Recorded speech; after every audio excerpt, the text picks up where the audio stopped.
أعوذ بالله من الشيطان الرجيم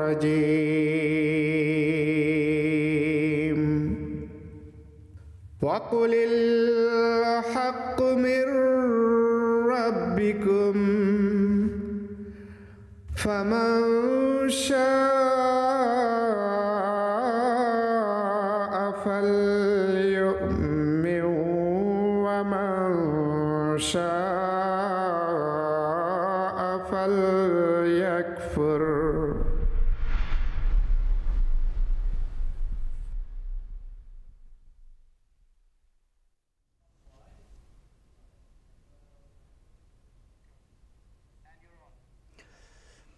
আসসালামু আলাইকুম ওয়া রাহমাতুল্লাহি ওয়া বারাকাতুহু। আশহাদু আল্লা ইলাহা ইল্লাল্লাহু ওয়াহদাহু লা শারীকা লাহু ওয়া আশহাদু আন্না মুহাম্মাদান আবদুহু ওয়া রাসূলুহু। আল্লাহুম্মা সাল্লি আলা মুহাম্মাদ ওয়া আলা আলি মুহাম্মাদিন কামা সাল্লাইতা আলা ইব্রাহিমা ওয়া আলা আলি ইব্রাহিমা ইন্নাকা হামিদুম মাজিদ। আল্লাহুম্মা বারিক আলা মুহাম্মাদ ওয়া আলা আলি মুহাম্মাদিন কামা বারাকতা আলা ইব্রাহিমা ওয়া আলা আলি ইব্রাহিমা ইন্নাকা হামিদুম মাজিদ। দর্শকবৃন্দ, আজ 16ই ডিসেম্বর, মহান স্বাধীনতা দিবস, মহান বিজয় দিবস। লাখো শহীদের প্রাণের বিনিময়ে এ দেশ স্বাধীন হয়েছে। বাংলাদেশের স্বাধীনতা এবং সার্বভৌমত্বে আমরা বিশ্বাসী এবং আমরা বাঙালি হিসেবে গর্বিত। এ দেশ অর্থাৎ বাংলাদেশ আমাদেরকে অনেক অনেক দিয়েছে। আমরা বাংলাদেশের শান্তি এবং সমৃদ্ধি কামনা করি। আমরা দোয়া করি যে উদ্দেশ্য নিয়ে এ দেশ স্বাধীন হয়েছে তা যেন বাস্তবে রূপায়িত হয়। আর এই দোয়ার মাধ্যমে আমরা আমাদের নিয়মিত পরিবেশনা সত্যের সন্ধানে আরম্ভ করতে যাচ্ছি। দর্শক এবং শ্রোতা, আপনারা যে যেখানে আছেন, এই অনুষ্ঠান দেখছেন, আপনাদের সবাইকে আমরা প্রীতি এবং শুভেচ্ছা জানিয়ে এই অনুষ্ঠানে সাদর আমন্ত্রণ জানাচ্ছি। যারা পার্থিবতার আকর্ষণ মুক্ত হয়ে শুধুমাত্র আল্লাহ এবং রসুলের ভালোবাসায় এই অনুষ্ঠান দেখার জন্য সমবেত হয়েছেন, আপনাদের সবার জন্য আমাদের দোয়া থাকবে যে আল্লাহ তাআলা ধর্মের প্রতি আপনাদের এই অনুরাগ এবং ভালোবাসা গ্রহণ করুন এবং আপনাদেরকে বংশ পরম্পরায় এর সর্বোত্তম প্রতিদান দিন। দর্শকবৃন্দ, আজও স্টুডিওতে আমরা আমন্ত্রণ জানিয়েছি আমাদের সবার প্রিয় মৌলানা আব্দুল আউয়াল খান চৌধুরী সাহেবকে, আসসালামু আলাইকুম, এবং মৌলানা ফিরোজ আলম সাহেবকে।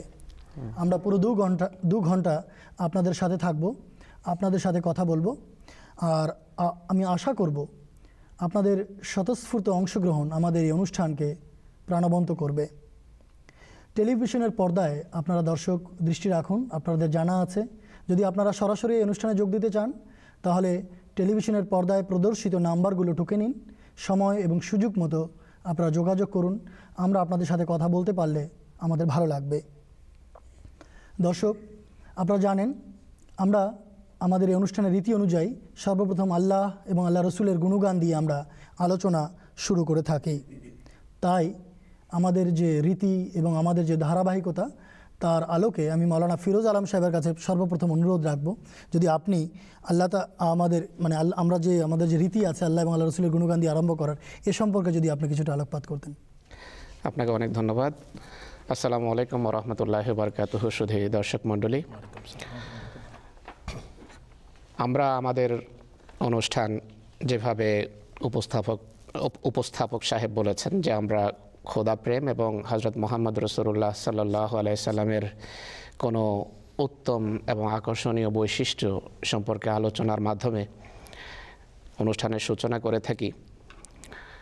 আর প্রকৃত কথা হলো যে আমাদের সমস্ত কর্মকাণ্ড এবং প্রচেষ্টার উদ্দেশ্য হলো হজরত মোহাম্মদ সাল্লাল্লাহু আলাইহি সাল্লামের পবিত্র ধর্মকে, এই ধর্মের সৌন্দর্যকে পৃথিবীর সামনে পরিষ্কার করে তুলে ধরা। যেই ধর্ম অন্য কিছু নয়, সত্যিকার অর্থে পৃথিবীতে যত ধর্ম এসেছে সমস্ত ধর্মের পরিপূর্ণ রূপের নাম হলো ইসলাম। তো আজকে এই রসুল সাল্লাল্লাহু আলাইহি সাল্লামের প্রতি যে দরুদ প্রেরণের কথা আমি বলতে চাই, আমাদের উপস্থাপক সাহেব শুরুতেই হযরত মুহাম্মদ সাল্লাল্লাহু আলাইহি সাল্লামের প্রতি দরুদ প্রেরণ করেছেন। দরুদ আর কিছু নয়, হযরত মুহাম্মদ সাল্লাল্লাহু আলাইহি সাল্লামের যে অবদান, যে অনুগ্রহ এবং যে ইহসান তিনি মানবজাতির প্রতি করেছেন তা স্মরণ করে তার পবিত্র আত্মার উন্নতির জন্য আল্লাহ তাআলার দরবারে দোয়া করা, তার পবিত্র মর্যাদা উন্নীত হওয়ার জন্য খোদা তাআলার কাছে ভিক্ষা চাওয়া, দোয়া করা।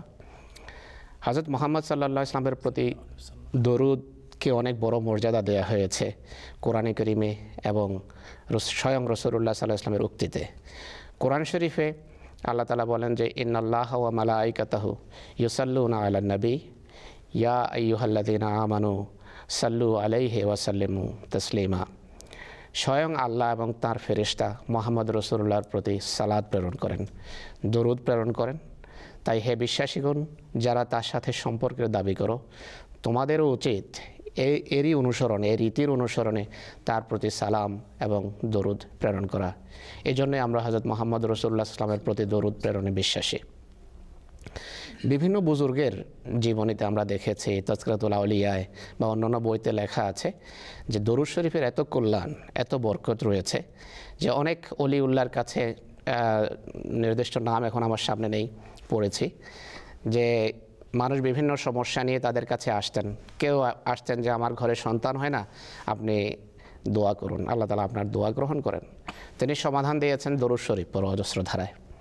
কেউ এসেছেন বলছেন যে আমার ছেলে মেয়ের পড়ালেখায় ভালো না, তাদের জন্য দোয়া করুন, তিনি বলতেন যে তুমি দরুদ শরীফ পড়ো। কেউ আসেন যে আমার ফসল ভালো হচ্ছে না, দোয়া করেন, তিনিও একই সমাধান দিয়েছেন যে দরুদ শরীফ পড়ো। তো সত্যিকার অর্থে এতে প্রভূত বরকত এবং কল্যাণ রয়েছে হযরত মুহাম্মদ রাসূলুল্লাহর প্রতি দরুদ প্রেরণের মাঝে। আর যে ব্যক্তি হযরত মুহাম্মদ রাসূলুল্লাহর প্রতি দরুদ প্রেরণ করে, হাদিসে আছে যে কোনো সাহাবী হযরত মুহাম্মদ রাসূলুল্লাহর কাছে এসেছেন, বড় কাতর কণ্ঠে তাকে বলেন যে হে আল্লাহ রসুল, আমি বড় দুর্বল, আমল নাই কোনো আমার, কিন্তু আমি আল্লাহ তাআলার রসুলকে ভালোবাসি।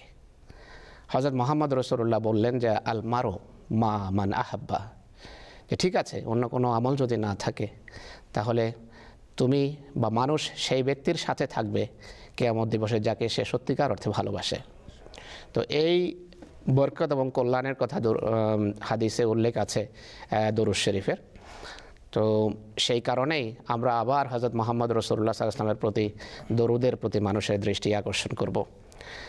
আর দরুদ শরীফে আছে যে সাল্লি আলা মুহাম্মাদিন ওয়া আলা আলে মুহাম্মাদিন। তো আলে মুহাম্মাদের প্রেক্ষাপটে কিছু বলতে হয়। আল বা আহাল এই দুটো শব্দ ব্যবহার হয় অনুসারীদের জন্য। কোরআন শরীফে আল এবং আহাল উভয় শব্দ ব্যবহার হয়েছে। আহাল শব্দের অর্থ হলো পরিবারের সদস্য, আর আল শব্দ প্রায় একই ধরনের অর্থে ব্যবহার হয়। তো এর বিস্তারিত আলোচনায় না গিয়ে সারাংশ এবং সার কথা হলো হযরত মুহাম্মদ রাসূলুল্লাহ সাল্লাল্লাহু আলাইহি ওয়াসাল্লামের আল এবং আহাল তারা যারা হযরত মুহাম্মদ রাসূলুল্লাহ সাল্লাল্লাহু আলাইহি ওয়াসাল্লামের রক্ত সম্পর্ক এবং যারা মুহাম্মদ রাসূলুল্লাহ ইসলামের ধর্মের সুবাদে তার সত্যিকার অর্থে অনুসরণ করে। তো উভয় শ্রেণীর জন্য আহাল এবং আল শব্দ ব্যবহার হয়।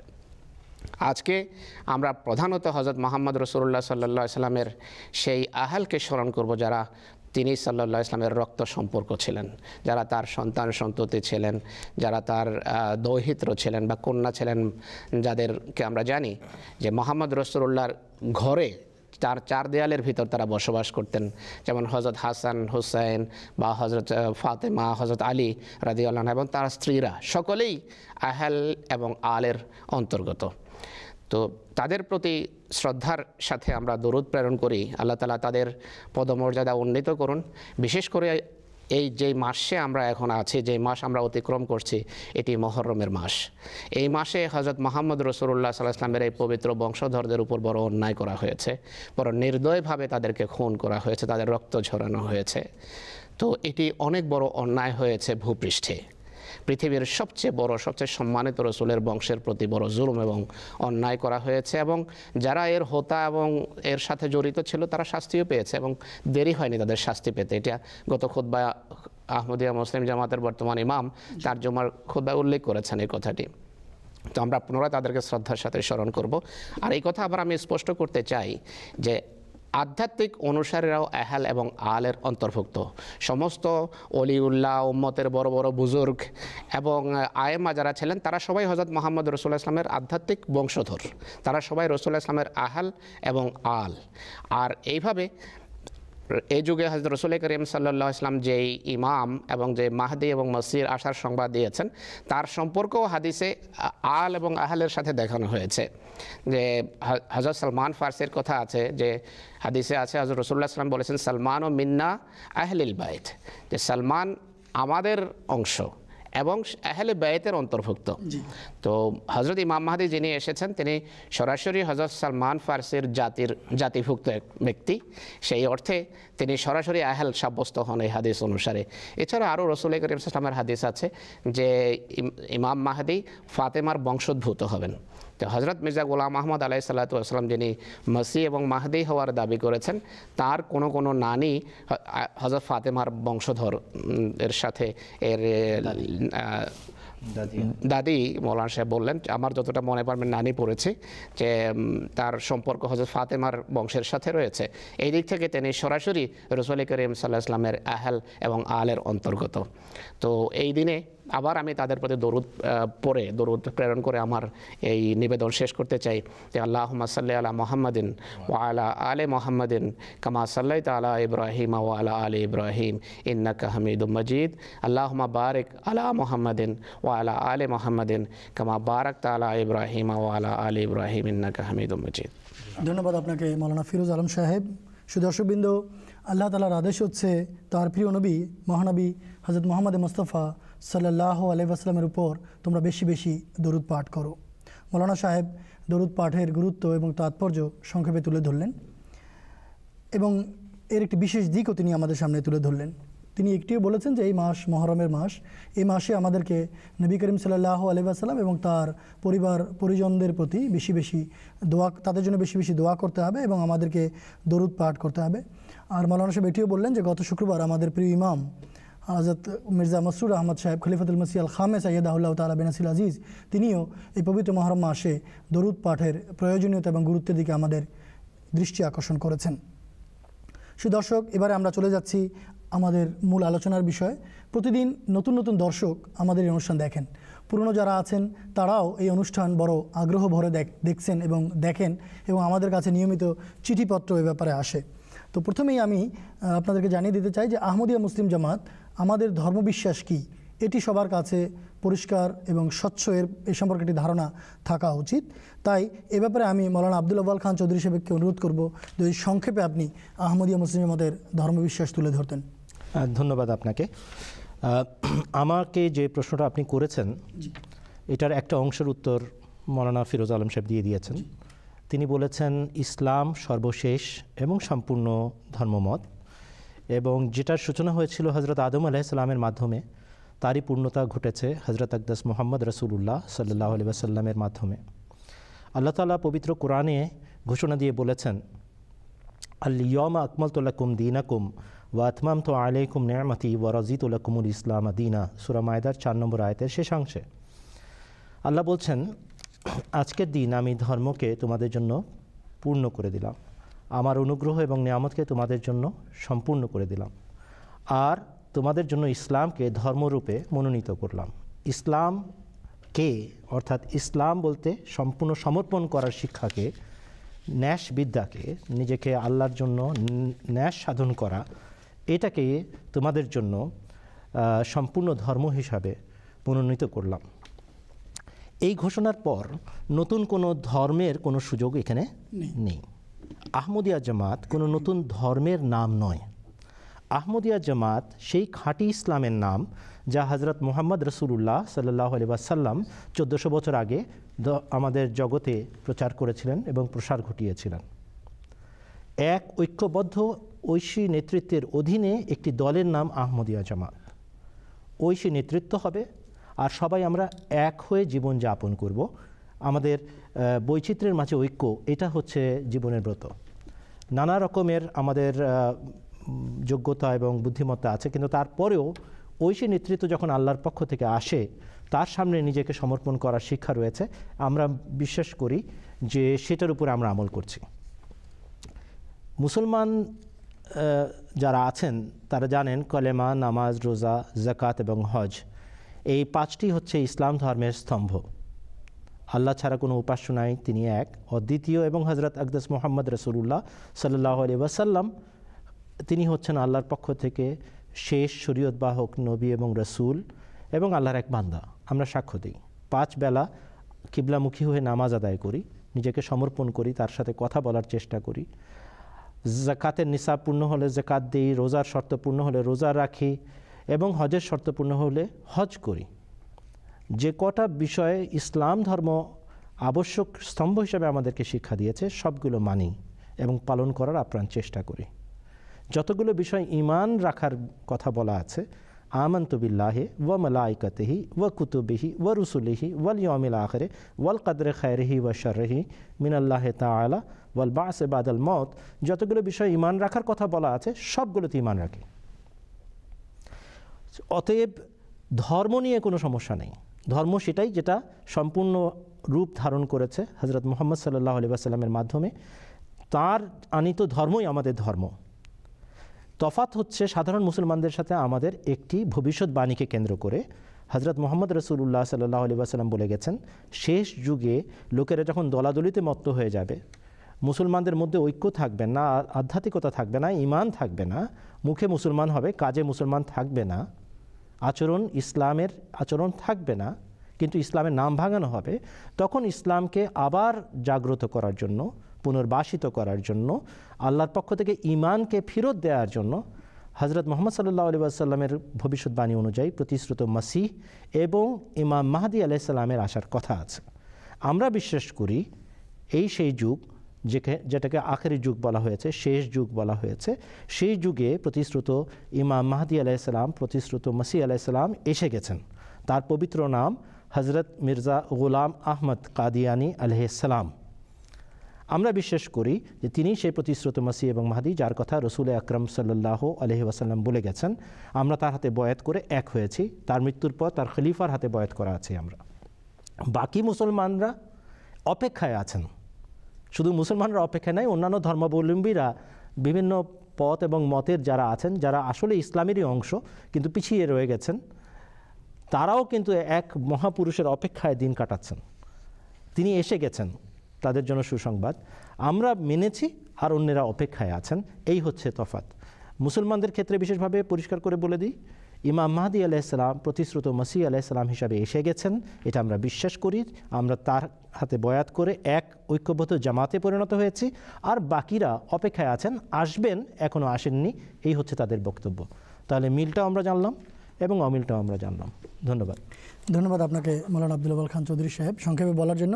শুধু দর্শকবৃন্দ, আহমদীয়া মুসলিম জামাতের ধর্মবিশ্বাস কি, আহমদীয়া মুসলিম জামাত যে নতুন কোনো ধর্মের নাম নয়, এটি মৌলানা সাহেব খুব সুন্দরভাবে বললেন। এখন আহমদীয়া মুসলিম জামাতের ধর্মবিশ্বাস সম্পর্কে চলুন শুনে নেওয়া যাক আহমদীয়া মুসলিম জামাতের পবিত্র প্রতিষ্ঠাতা হযরত মির্জা গোলাম আহমদ কাদিয়ানী আলাইহিসসালাতু ওয়াসসালামের লেখা থেকে তিনি এ ব্যাপারে কি বলেছেন। আমি মহাসম্মানিত আল্লাহর নামে শপথ করে বলছি, আমি কাফের নই। লা ইলাহা ইল্লাল্লাহু মুহাম্মদ রাসূলুল্লাহ হলো আমার বিশ্বাস, আর লাকে রাসূলুল্লাহ ওয়া খাতামান নবিয়িন হলো হযরত মুহাম্মদ সাল্লাল্লাহু আলাইহি ওয়াসাল্লাম সম্বন্ধে আমার ঈমান। আল্লাহ তাআলার যত পবিত্র নাম আছে, কোরআন শরীফে যত অক্ষর আছে, খোদা তাআলার দৃষ্টিতে মহানবী হযরত মুহাম্মদ সাল্লাল্লাহু আলাইহি ওয়াসাল্লামের যত গুণাগুণ আছে, আমি ততবারই কসম খেয়ে আমার এই বক্তব্য দিচ্ছি, আমার কোনো বিশ্বাস আল্লাহ ও রসুলের শিক্ষা পরিপন্থী নয়। আর যে এমনটা মনে করে, এটা তার নিজের বোঝার ভুল। যে ব্যক্তি এর পরেও আমাকে কাফের বলে মনে করে আর কাফের আখ্যায়িত করা থেকে বিরত হয় না, সে নিশ্চিতভাবে জেনে নিক মরার পর তাকে প্রশ্ন করা হবে। আমি মহাসম্মানিত আল্লাহর নামে কসম খেয়ে বলছি, আল্লাহ ও রসুলের প্রতি আমি এত অগাধ বিশ্বাস রাখি যে এই যুগের সমস্ত ঈমানকে যদি দাড়িপাল্লার একটি পাল্লায় রাখা হয় আর আমার ঈমানটি যদি অপর পাল্লায় রাখা হয়, তাহলে আল্লাহর অনুগ্রহে আমার এই পাল্লাটি বেশি ভারী হবে। কেরামাতুস সাদেকিন। সে দর্শকবৃন্দ, আমরা শুনছিলাম আহমদিয়া মসজিদ জামাতের পবিত্র প্রতিষ্ঠাতা হযরত মির্জা গোলাম আহমদ কাদিয়ানী আলাইহিস সালাতু ওয়াস সালাম তিনি তার পবিত্র ধর্ম বিশ্বাস সম্পর্কে কি বলেছেন বা আহমদিয়া মসজিদ জামাতের ধর্ম বিশ্বাস সম্পর্কে কি লিখেছেন। শুধু দর্শকবৃন্দ, আমরা বলেছি আমরা আপনাদের সাথে কথা বলবো এই অনুষ্ঠানে। আপনাদের কাছ থেকে আমরা ফোনের মাধ্যমে যেসব প্রশ্ন পাবো সেগুলির উত্তরও দেওয়ার চেষ্টা করব। আমরা এখানে হাবিবুন নবী সাহেব ঢাকা থেকে একটি ধারণকৃত প্রশ্ন আমাদেরকে পাঠিয়েছেন, সেটি এবার দেখে নিচ্ছি এবং তার উত্তর দিয়ে নিচ্ছি, তারপর অন্য বিষয়ে আলোচনার জন্য আমরা যাব। আমার নাম হাবিবুন নবী, আমি পেশায় একজন কম্পিউটার ইঞ্জিনিয়ার। আহমেদিয়া মুসলিম জামাত সম্বন্ধে প্রধানত জানতে এসেছিলাম, বিভিন্ন ধরনের কথা তো ডিসকাস করলাম। আমার প্রধান যে প্রশ্নটা, যে নন আহমেদিয়া যারা, তারা কেন আহমেদিয়া এবং নন আহমেদিয়া বিরোধটা কোথায়, এবং কেন তারা নন মুসলিম বলে আহমেদিয়াকে, যদিও আমার কাছে মনে হয় না, বাট আমার এর প্রধান কোশ্চেনটা এটাই। ধন্যবাদ হাবিবুন নবী সাহেব।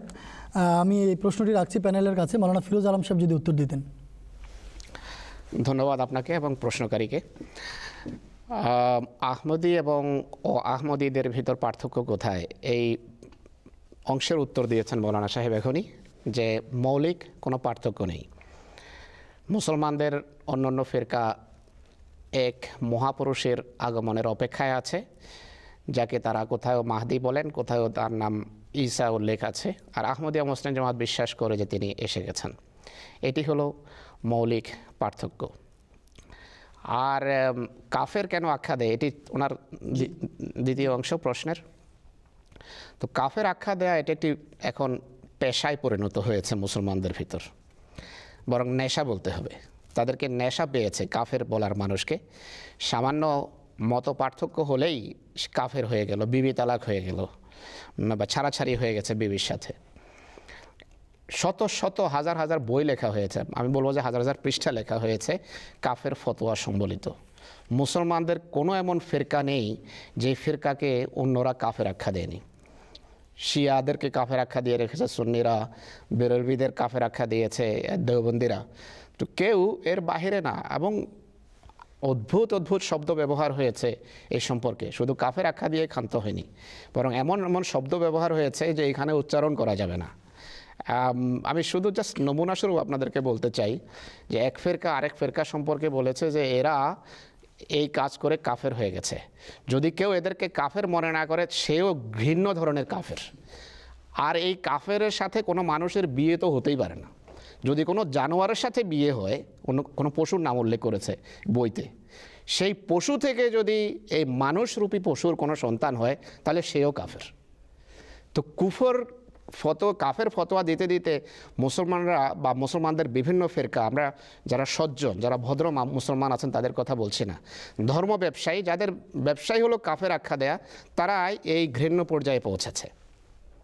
হজরত ইমাম মাহদি আলাইহিসসালামের যখন আসার কথা বড় বড় বুজুর্গেরা লিখে গেছেন, হজরত মহিউদ্দিন ইবনে আরবি এবং আরও এমন বুজুর্গ আছেন যারা লিখেছেন যে ইমাম মাহদি যখন আসবেন, সেকালের আলেমেরা তার এবং তার জামাতের সবচেয়ে ভয়াবহ বিরোধিতা করবে এবং তাকে কাফের আখ্যা দেবে। তো এই কাফের আখ্যাদের ভবিষ্যৎবাণী পুরা হচ্ছে। আর কোরআন শরীফে আল্লাহ তাআলাই তো বলেছেন যে ইয়া হাসরাতান আলাল ইবাদ মা ইয়াতিহিম মির রাসূলিন ইল্লা কানু বিহি ইস্তাহজিউন, যে আক্ষেপ আমার বান্দাদের জন্য, যখনই কাউকে তাদেরকে ঠিক করার জন্য পাঠিয়েছি তারা তার পিছনে লেগেছে, তার বিরোধিতা আরম্ভ করেছে, হাসি ঠাট্টা আরম্ভ করেছে। তো এটি আসলে সেই কাফের আখ্যাদাতাদের একটা পরম্পরা, এটি তাদের চিরাচরিত অভ্যাস, যার কথা আল্লাহ তাআলা কোরআনে উল্লেখ করেছেন, যা আজও পুরা হচ্ছে। তো আহমদিয়া মুসলিম জামাতের এটি অদৃষ্ট, এটি সত্যের অদৃষ্ট। সত্যের অদৃষ্টে ভাগ্যে কাফের আখ্যায়িত হওয়া, এটি যে একটা চিরস্থায়ী একটা লেখা, যা কেউ পরিবর্তন করতে পারবে না। কিন্তু কেউ মোমেন হয়ে কাফের আখ্যায়িত হচ্ছে, আর কেউ কুফরির অনুসরণ করে কাফের আখ্যা দিচ্ছে। তো আমাদের ভাই কিছু করার নাই, এটি তাদেরও অদৃষ্ট আর আমাদেরও অদৃষ্ট। জি, এ ব্যাপারে আব্দুল্লাহ সাহেব যদি কিছু বলতে চান। নবী সাহেবকে ধন্যবাদ তার প্রশ্ন প্রেরণ করার জন্য। আপনার মতো সাধু ব্যক্তিরা, আপনার মতো নিরপেক্ষ ব্যক্তিরা যেন সত্য অন্বেষণে আরও বেশি ব্রত হন, এই জন্য আমাদেরকে কাফের আখ্যা দেওয়া হচ্ছে। ৭২ দলের আলেম ওলামা সম্মিলিতভাবে আহমদিয়া মুসলিম জামাতকে কাফের বলেন। হাদিস শরীফে হজরত আকদাস মুহাম্মদ রসুল্লাহ সাল্লাহ আলাইহি ওয়াসাল্লাম স্পষ্টভাবে তিরমিজি শরীফের কিতাবুল ইমানে উল্লেখ আছে এই হাদিসের, সেখানে বলা আছে রসুল্লাহ সাল্লাহ আলাইহি ওয়াসাল্লাম বলে গেছেন, আমার উম্মত ৭৩ ভাগে ভাগ হবে, ৭২টা যাবে আগুনের পথে আর একটি যাবে জান্নাত বা স্বর্গের পথে। হুজুর সাল্লাল্লাহু আলাইহি ওয়াসাল্লামকে সাহাবায়ে কেরাম প্রশ্ন করলেন, তারা কারা যারা জাহান্নামের পথ নিবে না, জান্নাতের পথে অগ্রসর হবে? হুজুর সাল্লাল্লাহু আলাইহি ওয়াসাল্লাম বললেন, মা আনা আলাইহি ওয়া আসহাবি, আমি এবং আমার সাহাবায়ে কেরাম যে অবস্থা ব্যবস্থা পরিবেশ পরিস্থিতিতে বিরাজ করছি, শেষ যুগে যে দলটি সেই একই অবস্থা ব্যবস্থা পরিবেশ পরিস্থিতিতে বিরাজ করবে সেটা সত্য জামাত। এই যে ৭২কে পৃথক করে দেখিয়েছেন রসুল আকরাম সাল্লাল্লাহু আলাইহি ওয়াসাল্লাম, আর একটিকে আলাদা দেখিয়েছেন। লোকেরা সবাই দাবি করে আমরা সেই এক দল, আমরাই সেই প্রতিশ্রুত জান্নাতি দল, আমাদের কথাই রাসূলুল্লাহ সাল্লাল্লাহু আলাইহি ওয়াসাল্লাম বলেছেন। কিন্তু কেউ এটা দেখাতে পারেন না এটার প্রমাণ কি বাস্তবে। প্রমাণ আল্লাহ তাআলা আমাদেরকে দিয়েছেন। ৭২ সম্মিলিতভাবে আমাদেরকে 1891 সালেও অমুসলমান ঘোষণা করেছিল, আর আবার 1974 সালে পাকিস্তান নামক রাষ্ট্রে জাতীয় সংসদে 7ই সেপ্টেম্বর ধর্মবেত্তা, তারা ধর্মের ব্যাপারে তারা এখন অথরিটি সেজে বসে আছেন, তারা আহমদিয়া জামাতকে অমুসলমান ঘোষণা করেছে। ৭২-এর পক্ষ থেকে মুফতি মাহমুদ সাহেব বলেছেন যে আমরা ৭২-এর পক্ষ থেকে এই ঘোষণাটা দিয়েছি। ৭২ একদিকে আর একটি পৃথক। এটাই যথেষ্ট প্রমাণ আপনার মতো নিরপেক্ষ বিচারকদের জন্য যে কোথায় সত্য, কোথায় আল্লাহ এবং রসুলের দল বিদ্যমান। আপনাকে ধন্যবাদ। ধন্যবাদ মৌলানা আব্দুল ওয়াহাব সাহেব। মৌলানা ফিরোজ আলম সাহেব, আমি এখানে দেখতে পাচ্ছি অনেকেই টেলিফোন লাইনে আছেন। আমি একটি কল নিচ্ছি। কানাডা থেকে আমাদের এক বোন ফোন করেছেন, তিনি রিজিয়া বেগম। আসসালামু আলাইকুম। রিজিয়া বেগম সাহেব, আপনি কি শুনতে পাচ্ছেন? ওয়ালাইকুম আসসালাম রহমতুল্লাহ। কোরবানির উপর আমি একটা প্রশ্ন করতে চাচ্ছি। বলুন।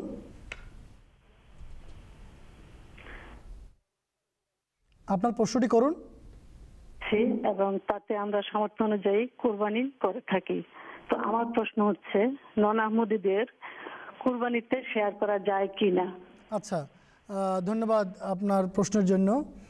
রিজিয়া বেগম সাহেবা কানাডা থেকে ফোনটি করেছেন। তিনি বলছেন যে কোরবানিতে আমরা গায়ের আহমদীদের সাথে শেয়ার করতে পারবো কিনা। ফিরোজ আলম সাহেব যদি উত্তর দিতেন।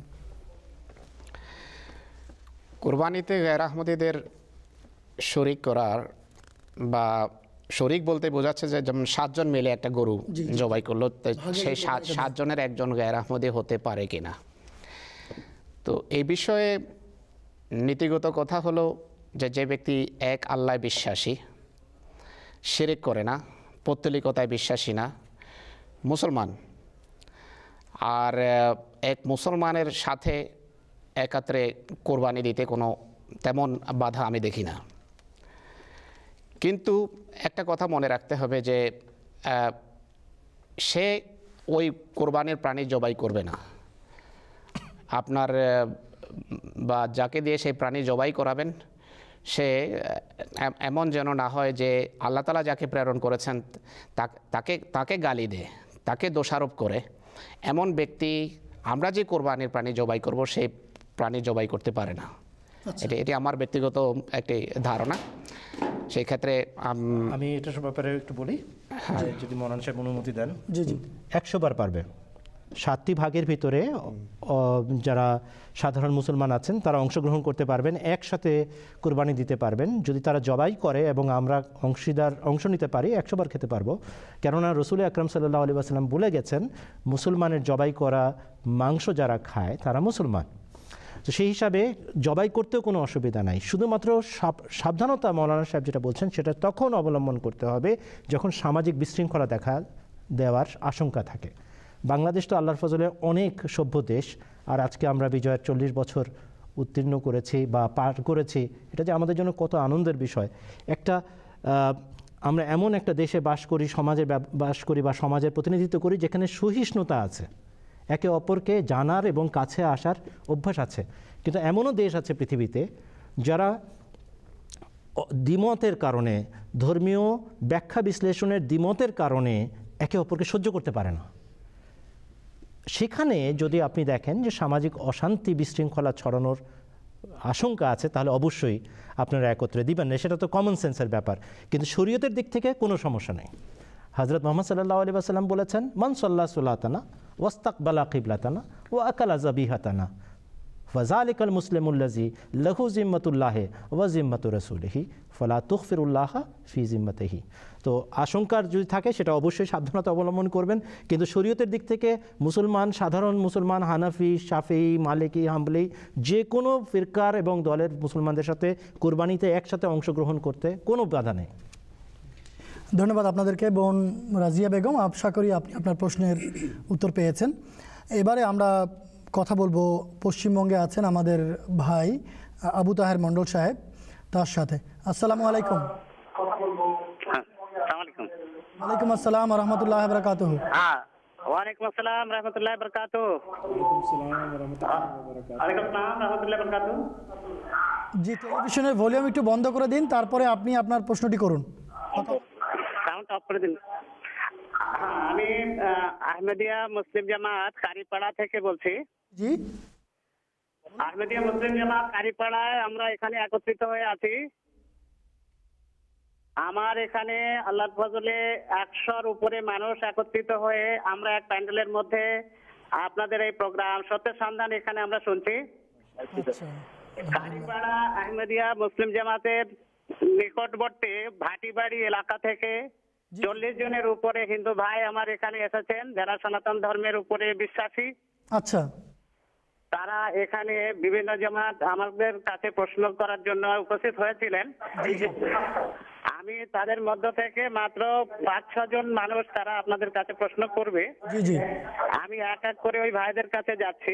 আচ্ছা, আবু তাহের সাহেব, আপনি শুনতে পাচ্ছেন? আমি বলছিলাম যে গত পর্বে আমরা সত্য সন্ধানের অনুষ্ঠানে আমরা বলেছিলাম যে জলপাইগুড়িতে যেসব স্থানীয় আলেম ওলামা সাহেব আছেন তারা আহমদি জামাতের সাথে বাহাস করতে চান। আমরা বলেছিলাম যে আমাদের এই অনুষ্ঠান সবার জন্য উন্মুক্ত, আমরা আপনাদেরকে বিশেষভাবে আধা ঘন্টা টাইম দিব। তো সেই ব্যাপারে কি হলো?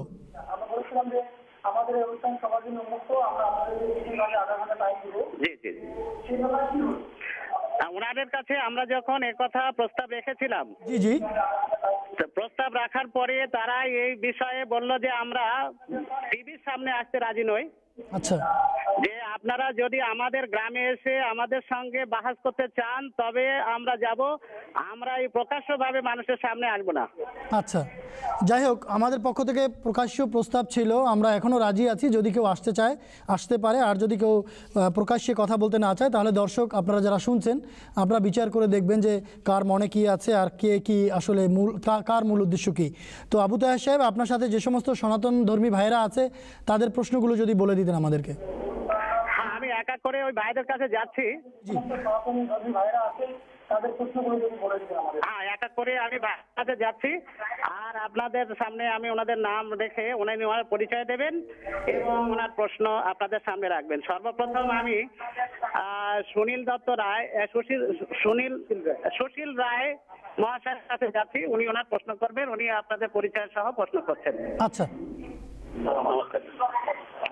নমস্কার। নমস্কার, আদাব।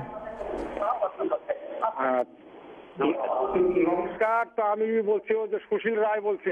জি জি, হ্যাঁ, সুশীল রায়। জি সুশীল বাবু, আমরা আপনার কথা শুনতে পাচ্ছি।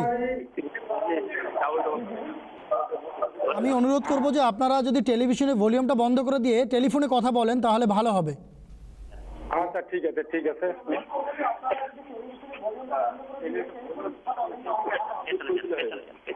আচ্ছা, ঠিক আছে ঠিক আছে। হ্যাঁ, তো আমার একটা হলো যে প্রশ্ন হলো যে কল্কি অবতার কে?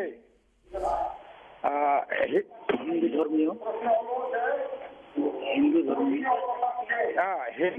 ধর্মীয় পুস্তকের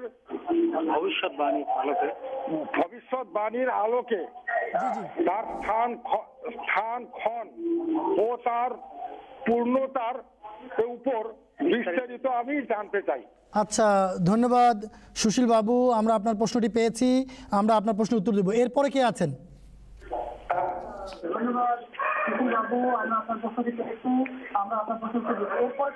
এরপরে খগেশ্বর দাস মহাশয় আছেন, উনি আপনার প্রশ্ন করছেন। উনি পেরেছেন? হ্যাঁ, আমার নমস্কার। জি আদাব। আমি ভারতবর্ষ পশ্চিমবঙ্গ থেকে বলছি, পশ্চিমবঙ্গের জলপাইগুড়ি জেলার আলিপুরদুয়ার মহকুমা জি জি ভাটিবাড়ি গ্রাম থেকে বলছি, পশ্চিমবঙ্গের জলপাইগুড়ি জেলার আলিপুরদুয়ার মহকুমা ভাটিবাড়ি গ্রাম থেকে বলছি আর কি। জি শুনছি। আপনি দর্শক, আমি বিনীতভাবে অনুরোধ করব, যদি আপনারা টেলিভিশনে ভলিউম বন্ধ না করেন, আমরাও শুনতে পাচ্ছি না, আপনারাও আমাদেরকে শুনতে পারবেন না। আপনারা হয় টেলিভিশনে ভলিউমটা বন্ধ করে দিন, অথবা টেলিফোনটি নিয়ে এমন একটা জায়গায় যান যেখানে আপনার টেলিভিশনে ভলিউমটা পৌঁছে না, নতুবা আপনাদের কথা আমরা বুঝতে পারছি না, দর্শকও বুঝতে পারছেন না। এবং স্রষ্টার উদ্দেশ্য সফল হলে কি রূপে হয়েছে, আর যদি ব্যর্থ হলে সেটা কিভাবে হচ্ছে, এটা আমি আপনার কাছে জানতে চাচ্ছি। আপনার নামটি কি দাদা? খগেশ্বর দাস। ধরতে পেরেছেন না? আচ্ছা, দাসবাবু। জি জি জি দাসবাবু। আর একজন যিনি আছেন তিনি প্রশ্ন করছেন দিলীপ কুমার রায় মহাশয়। জ্ঞানেন্দ্র দাস। দিলীপ কুমার রায়। নমস্কার। জি জি আদাব। জি দাদা শুনতে পাচ্ছি। নমস্কার। জি নমস্কার। জ্ঞানেন দাস, আলিপুরদুয়ার ভাটিবাড়ি, ভারতবর্ষের ভাটিবাড়ির থেকে একটা প্রশ্ন করছি। জি জি। প্রশ্নটা হচ্ছে, আমি কে, কে আমার? আচ্ছা, এই প্রশ্ন। জি আপনার প্রশ্ন পেয়েছি। এরপরে আর কি আছে প্রশ্ন করার জন্য? এরপরে আছে বীরেন্দ্র দাস মহাশয়, ইনি প্রশ্ন করছেন। দিলীপ কুমার দাস তিনি প্রশ্ন করছেন। জি জি দিলীপ বাবু নমস্কার। নমস্কার, আমি দিলীপ কুমার রায়, জলপাইগুড়ি, পশ্চিমবাংলা, ভারত থেকে বলছি। জি জি। আমার একটা ক্ষুদ্রতম প্রশ্নটা হচ্ছে, ওম শব্দের অর্থ কি? আচ্ছা, এইটুকু প্রশ্ন। আচ্ছা ধন্যবাদ দিলীপ বাবু, আপনার প্রশ্নটি পেয়েছি। এরপর আর কেউ আছেন কি? হ্যাঁ, আমি জলপাইগুড়ি স্থিত ভাটিবাড়ি থেকে বলছি। আমার নাম বীরেন্দ্র দাস। জি বীরেন্দ্র বাবু বলুন। আমার প্রশ্ন হচ্ছে, ব্রহ্মাণ্ড কি ব্রহ্মের অণ্ড? যদি অণ্ড হয় তবে ব্রহ্মের অণ্ড কতগুলি? সেই সত্যতার সন্ধান পেতে হলে কি কি উপকরণের প্রয়োজন, সেগুলি পাওয়ার উপায় কি? আচ্ছা ধন্যবাদ বীরেন বাবু, এবং আপনারা যারা এখানে অনুষ্ঠান দেখছেন সবাইকে। আপনারা বলেছিলেন 5টি প্রশ্ন করবেন, আমরা 5টি প্রশ্ন পেয়ে গেছি। তো আমরা অনুরোধ করব আপনাদের সবাইকে যে আপনারা ধৈর্য ধরে আমাদের এই অনুষ্ঠানটি দেখতে থাকুন। আমরা একে একে আপনাদের 5টি প্রশ্নেরই উত্তর দেওয়ার চেষ্টা করব। আমাদের এই স্টুডিও থেকে উত্তর দেওয়া হবে, এবং আমাদের অন্যান্য ভাই যারা বাইরে আছেন তারাও আমাদের সাথে এই অনুষ্ঠানে যোগ দিবেন টেলিফোনের মাধ্যমে, এবং আপনাদের প্রশ্নের উত্তর দিবেন। তো এখন আমি প্রথমেই যাচ্ছি ডক্টর এস ভদ্র, যিনি বাংলাদেশে আছেন ঢাকাতে, তার কাছে। তিনি একজন গবেষক এবং চিন্তাবিদ, তিনি হিন্দু ধর্ম নিয়ে গবেষণা করছেন। তো আমি তার কাছে যে প্রশ্ন দুটি রাখবো, এর মধ্যে একটি প্রশ্ন আছে। ভদ্রবাবু আপনি শুনতে পাচ্ছেন কি? জি ভদ্রবাবু, আপনাকে আমাদের এই অনুষ্ঠানে স্বাগত জানাচ্ছি। স্বাগত জানাচ্ছি, এবং আপনার মাধ্যমে আমাদের জামাত ভাইদের সবাইকে স্বাগত জানাই। জি জি। যিনি প্রশ্ন করেছেন তাকেও আমি শ্রদ্ধা জানাচ্ছি। জি জি জি জি ভদ্রবাবু, আমি এখানে আমাদের এক ভাই তিনি প্রশ্ন করেছেন, শ্রী দিলীপ কুমার রায়, তিনি একজন জলপাইগুড়ি থেকে প্রশ্নটি করেছেন। তার প্রশ্নটি হচ্ছে ওম শব্দের অর্থ কি, যদি এই ব্যাপারে আপনি কিছু বলতেন।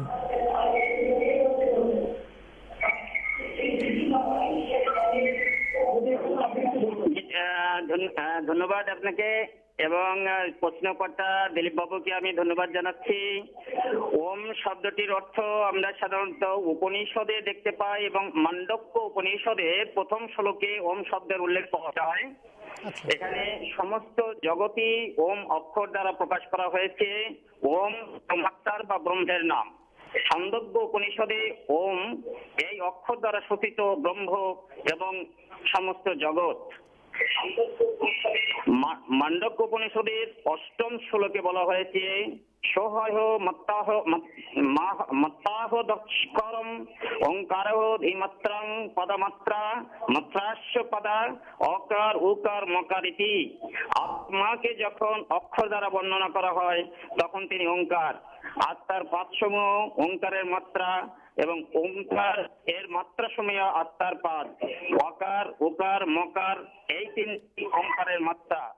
আত্মার চতুর্পাদ ওঙ্কারের চারিটি মাত্রা অকার উকার মকার এবং অকার। আত্মার বেলায় এক এক অংশকে বলা হয়েছে পাদ, ওঙ্কারের বেলায় সেই অংশ সময়কে বলা হয় মাত্রা।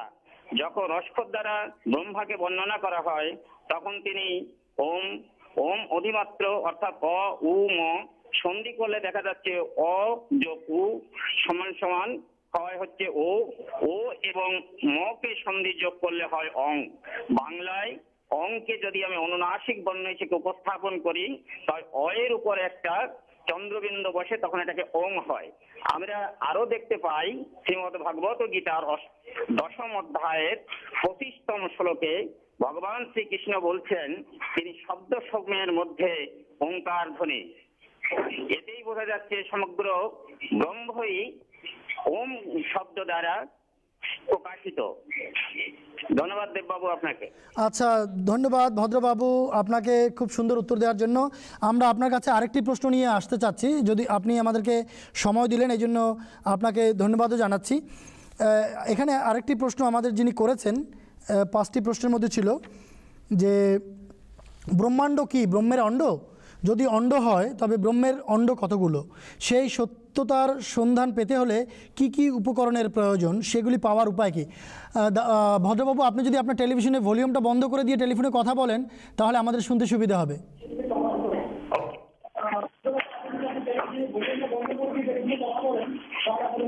হ্যাঁ, আমি টেলিভিশনে করে দিচ্ছি। ধন্যবাদ আপনাকে দ্বিতীয় প্রশ্নের জন্য। ব্রহ্মাণ্ড শব্দটি যদি আমি সন্ধি বিচ্ছেদ করি তবে সেখানে দেখা যায় ব্রহ্ম যোগ অণ্ড সমান ব্রহ্মাণ্ড। এই ব্রহ্মাণ্ড বা ব্রহ্মের ডিম্ব বা ঈশ্বরের ডিম্ব বা গোল্ডেন এজ বা যেটাকে হিরণ্ময় গর্ভ বলা হচ্ছে, এক্ষেত্রে আমি ঋগ্বেদের 10ম মণ্ডল 121 নম্বর সূক্তের 1ম ঋকের বর্ণনা দিচ্ছি। হিরণ্যগর্ভ সর্বতগ্রে ভূ বৎস জাত অতিরেক অসিত। সর্বপ্রথম কেবল হিরণ্যগর্ভই বিদ্যমান ছিল, তিনি জাত মাত্রই অদ্বিতীয় অতিশ্বর হলেন এবং তিনি পৃথিবী ও আকাশকে স্থাপিত করলেন। এটা দিয়ে সৃষ্টির প্রথম অবস্থাকে বর্ণনা করা হচ্ছে। মনুস্মৃতি 1ম অধ্যায়ের 9ম শ্লোকে হিরণ্যগর্ভের অর্থ হলো ব্রহ্ম এবং তিনি স্বর্ণ ডিম্ব থেকে উৎপন্ন। মৎস্য পুরাণের 2য় অধ্যায়ে মহাপ্রলয়ের পর স্বয়ম্ভূভাবে পৃথিবীর সৃষ্টি হয়েছিল, যা ইংরেজি থেকে বলা হয় সেলফ ম্যানিফেস্টেড। হিরণ্যগর্ভ বা গোল্ডেন ওম বা গোল্ডেন এজ বা ব্রহ্মাণ্ড যাই আমরা বলি, এটা ঈশ্বর যখন বললেন যে একমে বা বৎসাম, তখন এই হিরণ্ময় গর্ভ থেকেই সমস্ত সৃষ্টির উৎপত্তি। উপনিষদ মতে হিরণ্যগর্ভ বা মহাবিশ্বের আত্মা বা মহাশূন্যে ভাসমান ছিল এবং এই তখন ছিল শুধু অন্ধকার এবং শূন্যতা, যা বায়ু পুরাণে সমস্ত গ্রহ নক্ষত্র এবং গ্যালাক্সি বা যা কিছু এই পৃথিবীতে এই মহাশূন্যে বা মহাবিশ্বব্যাপী আছে তার সবই এই হিরণ্ময় গর্ভ জাত বা হিরণ্ময় গর্ভের মধ্যে স্থিত ছিল। এর উপাদান ছিল 10টি বা গুণ ছিল 10টি গুণ দ্বারা আবৃত ছিল। শ্রীমদ ভাগবত মোতাবেক 10টি পর্যায়ে এই ডিম্ব বা এই হিরণ্ময় গর্ভ বিভক্ত। শ্রীমদ ভাগবত গীতার বিভূতি যোগের 10ম অধ্যায়ে 39 নং শ্লোক আমি এখানে আপনার বোঝার জন্য বলছি। যদ্দাবি সর্বভূতানাং বীজং তদম অর্জুনং তদস্তি বীণা মৎসন্মায়া ভূতং চরাচরম। হে অর্জুন, সর্বভূতের যা বিশ্বরূপ তাহাই আমি, আমার ব্যতীত উদ্ভূত হতে পারে না, চরাচরে এমন পদার্থ নাই। হিরণ্যগর্ভ এই ভাসমান বা অন্ধকারের ভিতরে আমরা যদি 1930 সালে সেই কসমিক এই তথ্য যদি আমরা আলোচনা করি তবে দেখা যায় এখানে বেদ উপনিষদ মোতাবেক 2টি অধ্যায় ছিল সেই ডিম্বের বা সেই হিরণ্ময় গর্ভের। সেখান থেকে 2টি জিনিসের উৎপত্তি হলো। একটা হচ্ছে ধরিত্রী বা পৃথিবী এবং অন্যটি স্বর্গ, যেটা আধুনিক পদার্থ বিজ্ঞানে অ্যান্টিম্যাটার, যেটা বিগত নভেম্বর মাসের 7 তারিখে ফ্রান্স এবং সুইজারল্যান্ডের সীমান্তে যে বিস্ফোরণ ঘটিয়ে সেই মহাজাগতিক বিস্ফোরণের ব্যাপারটি দেখানো হলো, সেখানে কিন্তু আমরা সেই আমাদের উপনিষদে বা হিন্দু মিথোলজি অনুযায়ী সেই মহাবিস্ফোরণ বা সেই অ্যাটমিক রিয়াকশনটাই আমরা বুঝতে পারি। এবং শ্রীমদ্ ভাগবত গীতার বিশ্বরূপ দর্শনে শ্রীকৃষ্ণ অর্জুনকে যখন এই বিশ্বরূপ দর্শন করান, তখন তিনি এই প্রথম বিস্ফোরণের বা প্রথম সৃষ্টির পর্যায়কে দেখিয়েছিলেন। যা সঞ্জয় ধৃতরাষ্ট্রকে যখন এই বর্ণনা দিচ্ছিল, তখন বলল যে সহস্র সহস্র সূর্যের তেজদীপ্ত আলো মতন সেই বিস্ফোরণ। তখন অর্জুন বলল যে এই দৃশ্য আমি দেখতে পাচ্ছি না, তুমি তোমার তেজকে সম্বরণ করো। এক্ষেত্রে এই প্রশ্নের ভিতর একটা জিনিস আছে, কি কি উপাদান এই ডিম্বের ভিতর ছিল। আমরা দেখতে পাই ক্ষিতি, অপ, তেজ, মরুদ্গম বা 5টি উপকরণ, মাটি, বায়ু, শূন্যতা এবং অগ্নি বা তেজ এবং জল, এগুলো থেকেই এই ডিম্ব থেকে এগুলো তৈরি। এবং আমরা পদার্থ বিজ্ঞানের সাথে আরো তুলনা করলে এর সাথে দেখতে পাই একটা ম্যাটার সৃষ্টি হলে পরে তার তাৎক্ষণিকভাবে আর একটা অ্যান্টিম্যাটার সৃষ্টি হয়ে যায়। যেমন প্রোটন এবং ইলেকট্রনের মিলনের ফলে যদি হাইড্রোজেন হয়, তাৎক্ষণিকভাবে আর একটা অ্যান্টি হাইড্রোজেন অণু সৃষ্টি হয়ে যাচ্ছে। এই শ্রীকৃষ্ণ গীতায়ও বলেছেন এবং উপনিষদে আমরা দেখতে পাই এবং বেদের ভিতর আমরা দেখতে পাই যে এই প্রক্রিয়া এখনো পর্যন্ত চলমান। ধন্যবাদ আপনাকে। মিস্টার ভদ্র, আপনাকে অনেক সুন্দরভাবে গুছিয়ে আপনি প্রশ্ন দুটির উত্তর দিলেন। আমি আশা করব আপনারা যে দিলীপ বাবু, আপনি যে জলপাইগুড়ি থেকে প্রশ্ন করেছেন, আর বীরেন্দ্র দাস, আপনি ভাটিপাড়া থেকে প্রশ্নটি করেছিলেন, আপনারা আপনাদের প্রশ্নের উত্তর পেয়েছেন। এ ব্যাপারে আমরা স্টুডিও থেকেও কিছু কথা বলবো। এখানে আমি আসছি আবার ফিরে দর্শক স্টুডিওতে। মৌলানা আব্দুল আউয়াল খান চৌধুরী সাহেবের কাছে আমি আসব, যদি ওং শব্দের অর্থ কী এ ব্যাপারে যদি আপনি কিছু বলতেন। ধন্যবাদ আপনাকে। আজকের এই অনুষ্ঠান এবং আয়োজনের একটি মূল উদ্দেশ্য হচ্ছে বিভিন্ন পথ এবং মতের লোক যেন আমরা কাছাকাছি আসি, আর এটা হচ্ছে ধর্মের মূল উদ্দেশ্য। ধর্ম ধাতু থেকে যদি এটা নির্গত হয়ে থাকে, এটা যদি উৎপত্তি হয়ে থাকে, এর মানে হচ্ছে যাকে ধারণ করে আমরা বাঁচি, আর যেটা আমাদের এই জীবন চলার পথে ধারণ করে রাখে। অতএব এইটা এমন একটা প্ল্যাটফর্ম যেখানে আমরা সবাই এক হতে চাই। সনাতন ধর্মের অনুসারীদেরকে প্রথমে আদাব, সালাম, আন্তরিক শুভেচ্ছা এবং দোয়া, কেননা আমরাও সনাতনী। যা ছিল, যা আছে, যা থাকবে, এটা হচ্ছে সনাতন ধর্ম। ইন্নাদ দীনা ইনদাল্লাহিল ইসলাম, আরবিতে এই কথাই বলা হয়েছে। হজরত আদম আলাইহিসসালাম যখন এসেছিলেন, হজরত কৃষ্ণ আলাইহিসসালাম যখন এসেছিলেন, হজরত রামচন্দ্র আলাইহিসসালাম যখন এসেছিলেন, কী নিয়ে এসেছিলেন? ন্যাসবিদ্যা প্রপত্তি। আল্লাহ এক এবং তিনি আমাদের মহাস্রষ্টা। একটু আগে ব্রহ্মর কথা হচ্ছিল। এবং তিনি সৃষ্টি করেছেন এবং সৃষ্টি করে একটা উদ্দেশ্য নিরূপণ করেছেন, সেটা হচ্ছে যেন আমরা সেই মহাসত্য এবং মহাস্রষ্টার সাথে সম্পর্ক স্থাপন করি। এবং সেটার জন্য শর্ত কি? ইসলাম, ন্যাস বিদ্যা প্রপত্তি।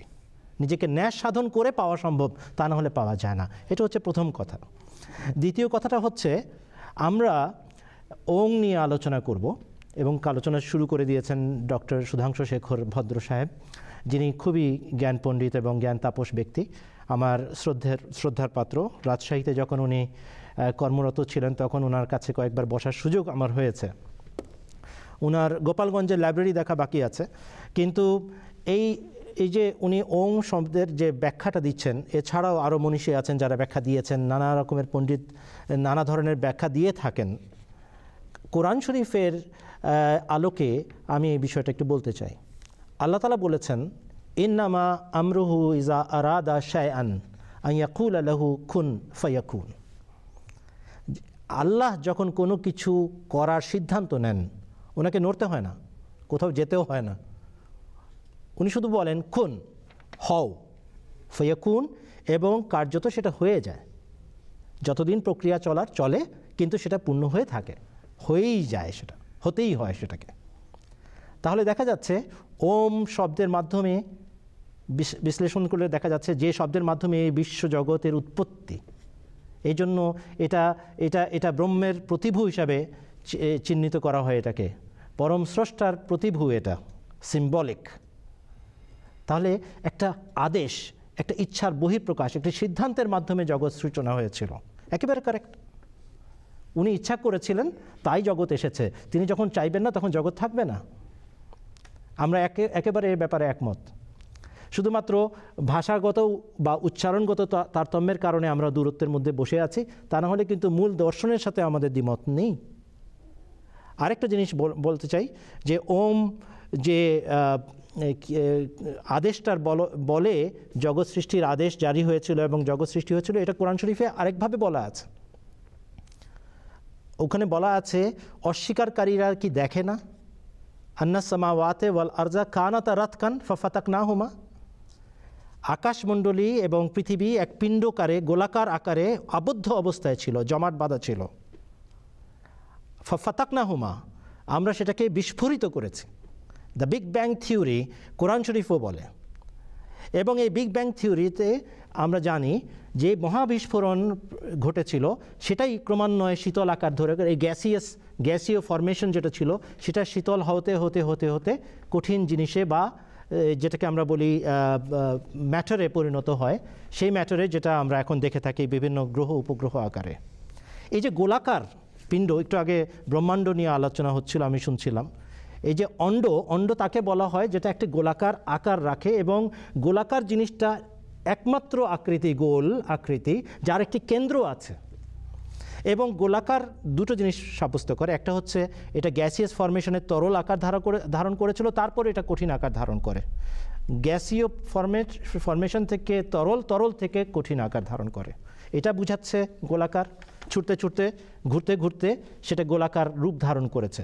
সম্পূর্ণ অ্যাবসোলুট রাউন্ড কিনা সেটাও না, একটু চাপ আছে, ঘুরছে যেহেতু ঘূর্ণীয়মান, এই জন্য সেটা একটু চ্যাপ্টা। আবার দেখেন এই যে গোল জিনিসটা, সেটার একটা কেন্দ্র থাকে। আল্লাহ এক, ব্রহ্ম এক, অদ্বিতীয় তিনি। আর ওই যে আপনার ভারতীয় শাস্ত্রে বলা আছে, কি বলা আছে, তার কোনো প্রতিমা নাই, তার কোনো উপমা দেওয়া সম্ভব না, কেননা তিনি অতুলনীয়। সেই ব্রহ্ম, সেই আল্লাহ, সেই পরমেশ্বরকে আমরা বিশ্বাস করি। শুধুমাত্র ভাষা এবং শব্দের তারতম্যের কারণে আমরা দূরত্বের মধ্যে বসে আছি। ওই যে কথাটা আমি চলে আসি, ওম কোন, এবং তার মাধ্যমে যে মহাবিস্ফোরণ তার ফলশ্রুতিতে যে মহাবিস্ফোরণ, তার ফলশ্রুতিতে এই বিশ্বজগতের সূচনা এবং উন্মেষ। আর সেটার উপরে এক দীর্ঘ কাল অতিবাহিত হয়েছে। সেটাকে কেউ 6 দিন বলে, কোনো শাস্ত্রে লেখা আছে 6 দিনের পর স্রষ্টা গিয়ে বিশ্রাম নিলেন, অথচ তার কোনো ক্লান্তি হয় না, বিশ্রামের প্রয়োজনও হয় না। তিনি মানুষ না, তিনি স্রষ্টা, তিনি পরম সত্য, তিনি আসল অস্তিত্ব জগতের। আমরা তার ইচ্ছা হয়েছে বলে এখানে পৃথিবীতে এসেছি, আমরা তার সৃষ্ট। আর এই কথাটা আমি বলতে চাচ্ছিলাম ওমের পরিপ্রেক্ষিতে, যে যদি আল্লাহর বাণী দিয়ে সূচনা হয়ে থাকে, তাহলে এই কথাও আমাদের মনে রাখতে হবে, প্রতি পদক্ষেপে প্রত্যেকটা সিদ্ধান্তে তিনি বাণী দিয়ে থাকেন। সেই বাণী কি কেবল আর্যবর্ত পর্যন্ত সীমাবদ্ধ? আজ থেকে 3500 বছরের আগের ইতিহাস, কিংবা আরও এগিয়ে 4000 বছর, আরও টান দিয়ে 4.5 বছর আগের, সেই পর্যন্তই আল্লাহ তাআলা কথা বলেছেন, আর কথা বলেন না। বাণী দিয়ে যার সূচনা ঘটেছে, সে বাণী বন্ধ হয়ে গেল? তার কোনো গুণ কি শেষ হয়ে যেতে পারে? না, অবশ্যই পারে না। তিনি স্থায়ী, তিনি চিরন্তন, তিনি একমাত্র সত্য সত্তা এবং অস্তিত্ব। অতএব এটাও চিন্তা করতে হবে, যখন আমরা ওম নিয়ে এত আলোচনা করি, তাহলে ওম বন্ধ হচ্ছে কেন? আমরা কেন এটা মানতে পারছি না যে এরপরেও আল্লাহ তাআলা কথা বলতে পারেন, এরপরেও পরমেশ্বর কথা বলেছেন? এবং এই দাবি নিয়ে 1,24,000 জন দাবি নিয়ে দাঁড়িয়েছে যে আল্লাহ আমার সাথে কথা বলেন, এবং যুগে যুগে এসেছেন। আমরা আহমদিয়া জামাতের, আহমদিয়া তরিকার, আহমদিয়া সমাজের লোকেরা বিনীতভাবে জানাতে চাই সনাতন ধর্মীদেরকে, আমাদের কাছে একটি সত্য আছে। আল্লাহ কথা বলেন, পরমেশ্বর কথা বলেন। এই যুগে পঞ্চনদের তীরে এই যে কলিযুগ, আর সেই কলিযুগের কল্কি অবতার এসেছেন। তিনি দাবি করেছেন, 1904 সালে আল্লাহ তাআলা তাকে জানিয়েছেন, तेरी महिमा गीता में गाई गई लिखी गई है, ए रुद्र गोपाल तेरी महिमा गीता में लिखी गई है। कृष्ण रुद्र गोपाल, রবীন্দ্র গোপাল, এই যে দাবিটা যে আমার প্রশংসা গীতাতে লেখা হয়েছে, এটা একজন ব্যক্তি করছেন, আর তিনি বলছেন, হে জগৎবাসী, আমি কেবল মুসলমানদের জন্য ইমাম মাহাদি এবং ঈসা হিসাবে আসি নাই, আমি সনাতন ধর্মীদের জন্য এসেছি, তাদের ধর্মেও লেখা আছে শেষ যুগে কৃষ্ণের আবির্ভাব ঘটবে। ভদ্রবাবুকে ধন্যবাদ, তিনি একটা সুযোগ করে দিয়েছেন। শ্রীকৃষ্ণের বিশ্বরূপ অধ্যায় আছে ভগবদ্গীতায়, সেখানে সহস্র সহস্রের সূর্যের কিরণে তিনি প্রকাশিত হয়েছেন এবং সেখান থেকে ওই অ্যাটমিক বিস্ফোরণের কথা উনি ইঙ্গিত পাচ্ছেন। তার পূর্ণ অধিকার আছে গবেষণা করার, এটাকে অ্যাটমিক বিস্ফোরণ দেখানোর জন্য তিনি বিকাশটা দেখিয়েছিলেন নাকি তার আধ্যাত্মিক বিকাশের কথা বলছিলেন, এটাও হতে পারে। আমার চোখে মনে হয়, আমার ক্ষুদ্র জ্ঞানে মনে হয়, শ্রীকৃষ্ণ বলেছিলেন এ যুগে আমি সত্য, আমি পথ, কিন্তু মহামানব আসছে, মহামদ ইতি খ্যাত শস্য শাখা সমন্বিত, তার বিকাশ আরও বিরাট হবে, সেটা তোমরা এখন সহ্য করতে পারবে না। তার আলোর ছটা এত তুখর হবে তোমাদের চোখ ধাঁধিয়ে যাবে। অপেক্ষা করো, তোমাদের যোগ্যতা বৃদ্ধি পাবে, তখন তিনি আসবেন এবং শ্রীকৃষ্ণেরই কাজ সম্পূর্ণ করে যাবেন, যেটার পথ দেখানোর জন্য তিনি এসেছিলেন। ধন্যবাদ। ধন্যবাদ আপনাকে মাওলানা আব্দুল ওয়াল খান চৌধুরী সাহেব। দর্শকবৃন্দ যারা ভাটিপাড়ায় উপস্থিত আছেন জলপাইগুড়ি জেলার, তারা আশা করি এই অনুষ্ঠান শুনছেন এবং আপনারা আনন্দ পাচ্ছেন এবং আপনারা আপনাদের প্রশ্নের উত্তর পেয়ে আপনারা উত্তর পাচ্ছেন। এবারে আমি যাচ্ছি বসনিয়াতে আমাদের যিনি মিশনারি রয়েছেন আহমদিয়া মুসলিম জামাতের মোবাল্লেগ, তার কাছে একটি প্রশ্ন নিয়ে। আসসালামু আলাইকুম মৌলানা মফিজুর রহমান সাহেব। ওয়ালাইকুম আসসালাম ওয়া রাহমাতুল্লাহি ওয়া বারাকাতুহু। জি মফিজুর রহমান সাহেব, এখানে এক ভাই শ্রী সুশীল চন্দ্র রায় ভাটিপাড়া থেকে একটি প্রশ্ন করেছেন যে কল্কি অবতারকে হিন্দু ধর্মীয় পুস্তকের ভবিষ্যৎবাণীর আলোকে স্থান, ক্ষণ ও তার পূর্ণতার উপর বিস্তারিত জানতে চাই, যদি এই প্রশ্নটির উত্তর আপনি দিতেন। আসসালামু আলাইকুম ওয়া রাহমাতুল্লাহি ওয়া বারাকাতুহু। ধন্যবাদ যিনি জলপাইগুড়ি থেকে এই প্রশ্নটি করেছেন। যে কল্কি অবতারকে এবং তার আবির্ভাবের সময়, কাল বা স্থান সম্পর্কে উনি জানতে চেয়েছেন। তো হিন্দু শাস্ত্রে যখন আমরা দেখি, তো সেখানে বিশেষ করে কল্কি অবতারের আগমনের ব্যাপারে বা আবির্ভাবের ব্যাপারে বিস্তারিত বর্ণনা আমরা সেখানে পাই। এখন আমি কয়েকটি মাত্র সেখান থেকে কিছু রেফারেন্স বা উদ্ধৃতি দ্বারা আমি চেষ্টা করব যে তার প্রশ্নের যে জিজ্ঞাসা সেই মতো উত্তর দেওয়ার।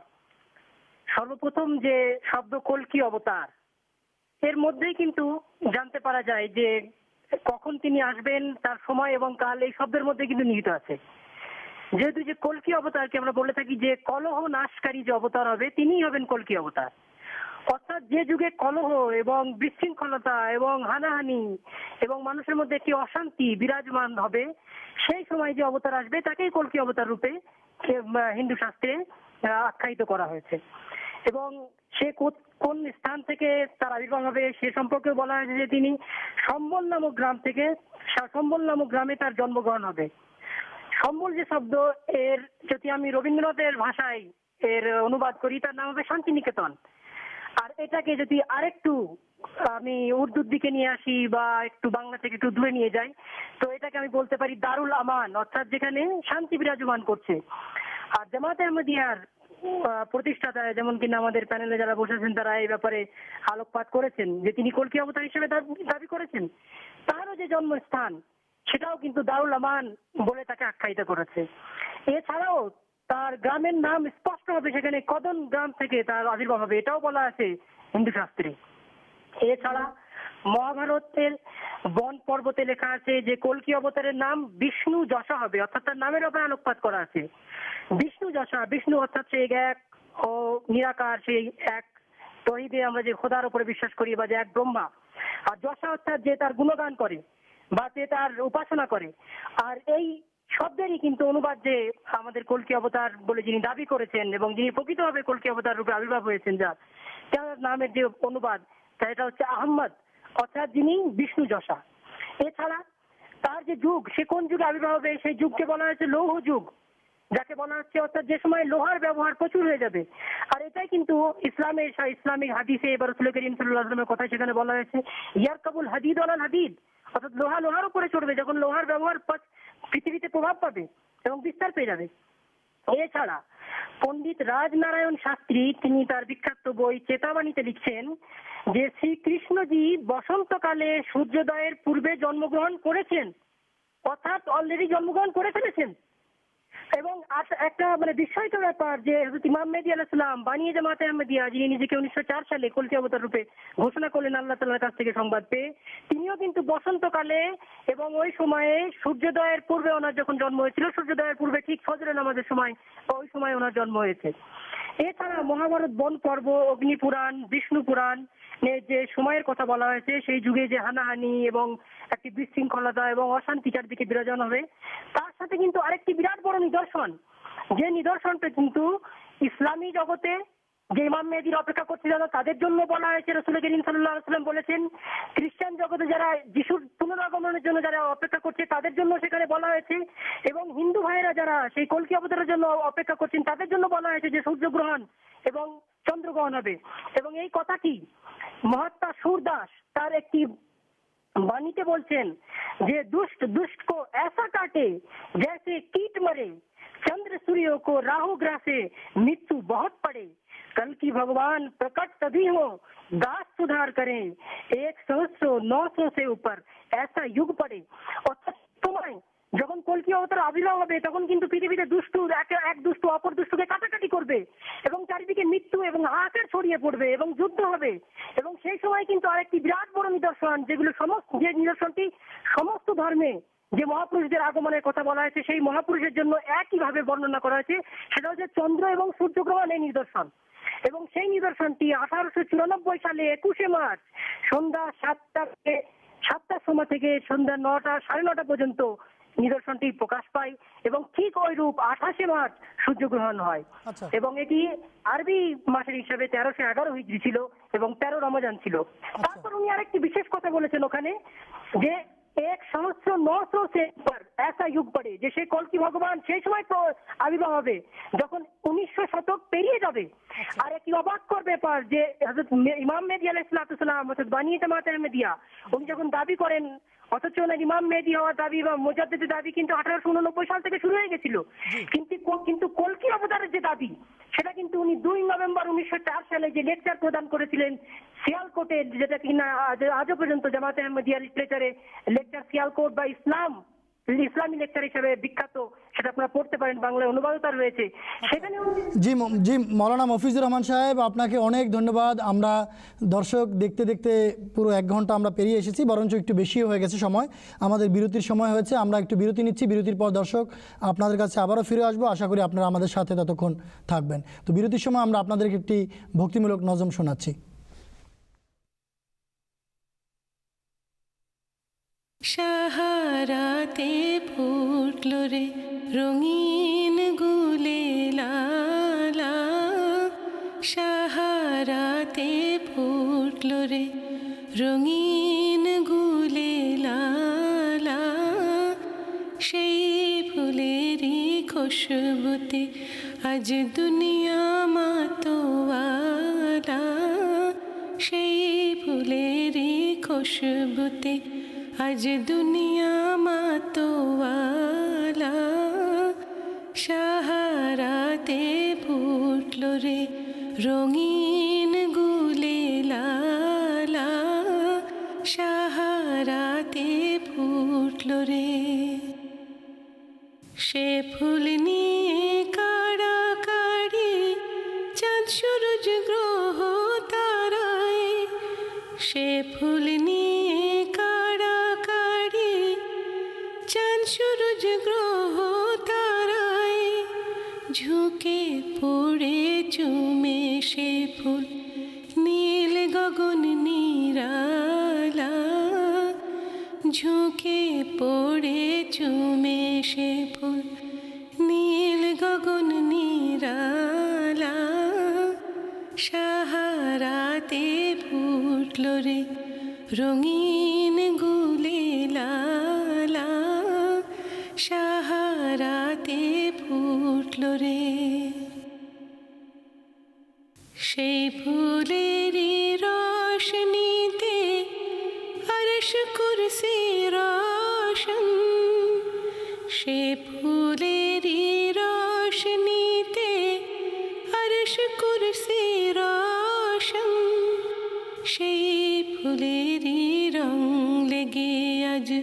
ত্রিভুবন জ্বালা, সেই ফুলেরই রং লেগে আজ ত্রিভুবন জ্বালা। সাহারাতে ফুটল রে রঙিন গুলে লালা, সাহারাতে ফুটল রে। চাহে সে ফুল জিনায় নিসান ওর পরি ফেরেশতা, চাহে সে ফুল জিনায় নিসান ওর পরি ফেরেশতা। ফকির দরবেশ বাদশা চাহে, ফকির দরবেশ বাদশা চাহে করতে গলার মালা তারে, করতে গলার মালা। সাহারাতে ফুটল রে রঙিন গুলে লালা, সাহারাতে ফুটল রে।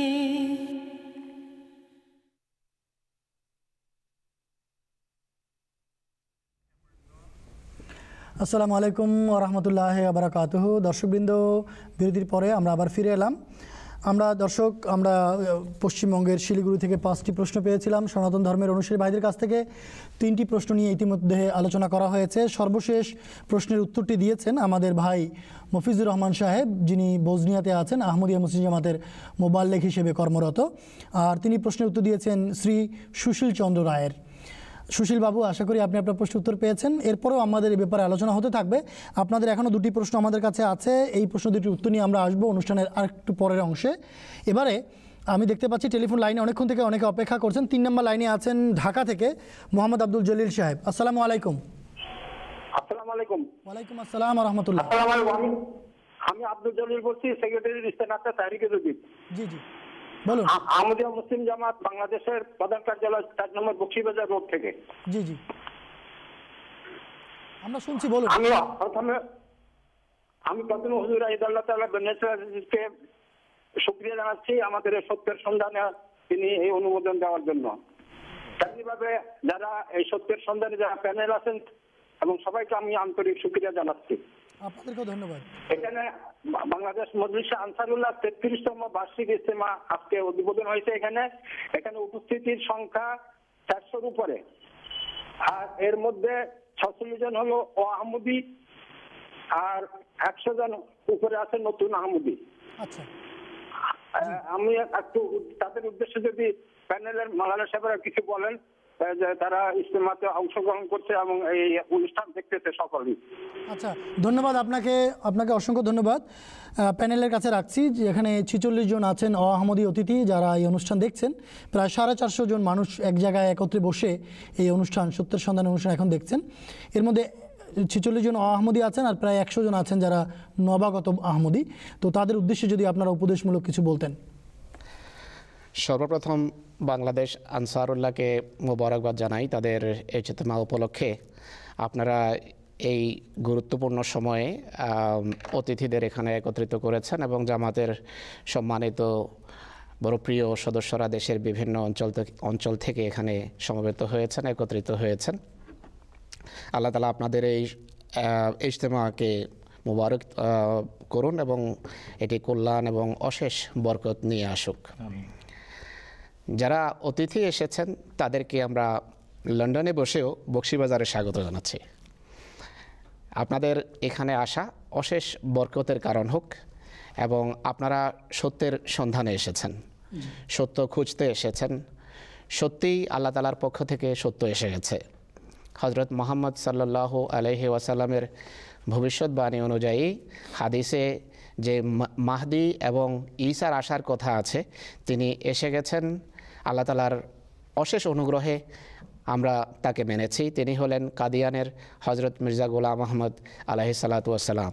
আপনারা এসেছেন, যাচাই করেন, পড়েন এবং আল্লাহ তাআলার কাছে দোয়া করেন যে হে আল্লাহ, এটি যদি মিথ্যা হয় তাহলে তুমি আমাদেরকে দূরে রাখো, আর যদি সত্য হয় হে আল্লাহ আমরা যেন বঞ্চিত না হই। কেননা যে মোহাম্মদ রসুল্লাহর মাহদিকে গ্রহণ করবে না সে মোহাম্মদ সাল্লাল্লাহু আলাইহি ওয়াসাল্লামের শাফায়াত কীভাবে পেতে পারে কিয়ামত দিবসে। তো এটি অতিথিদের জন্য কথা।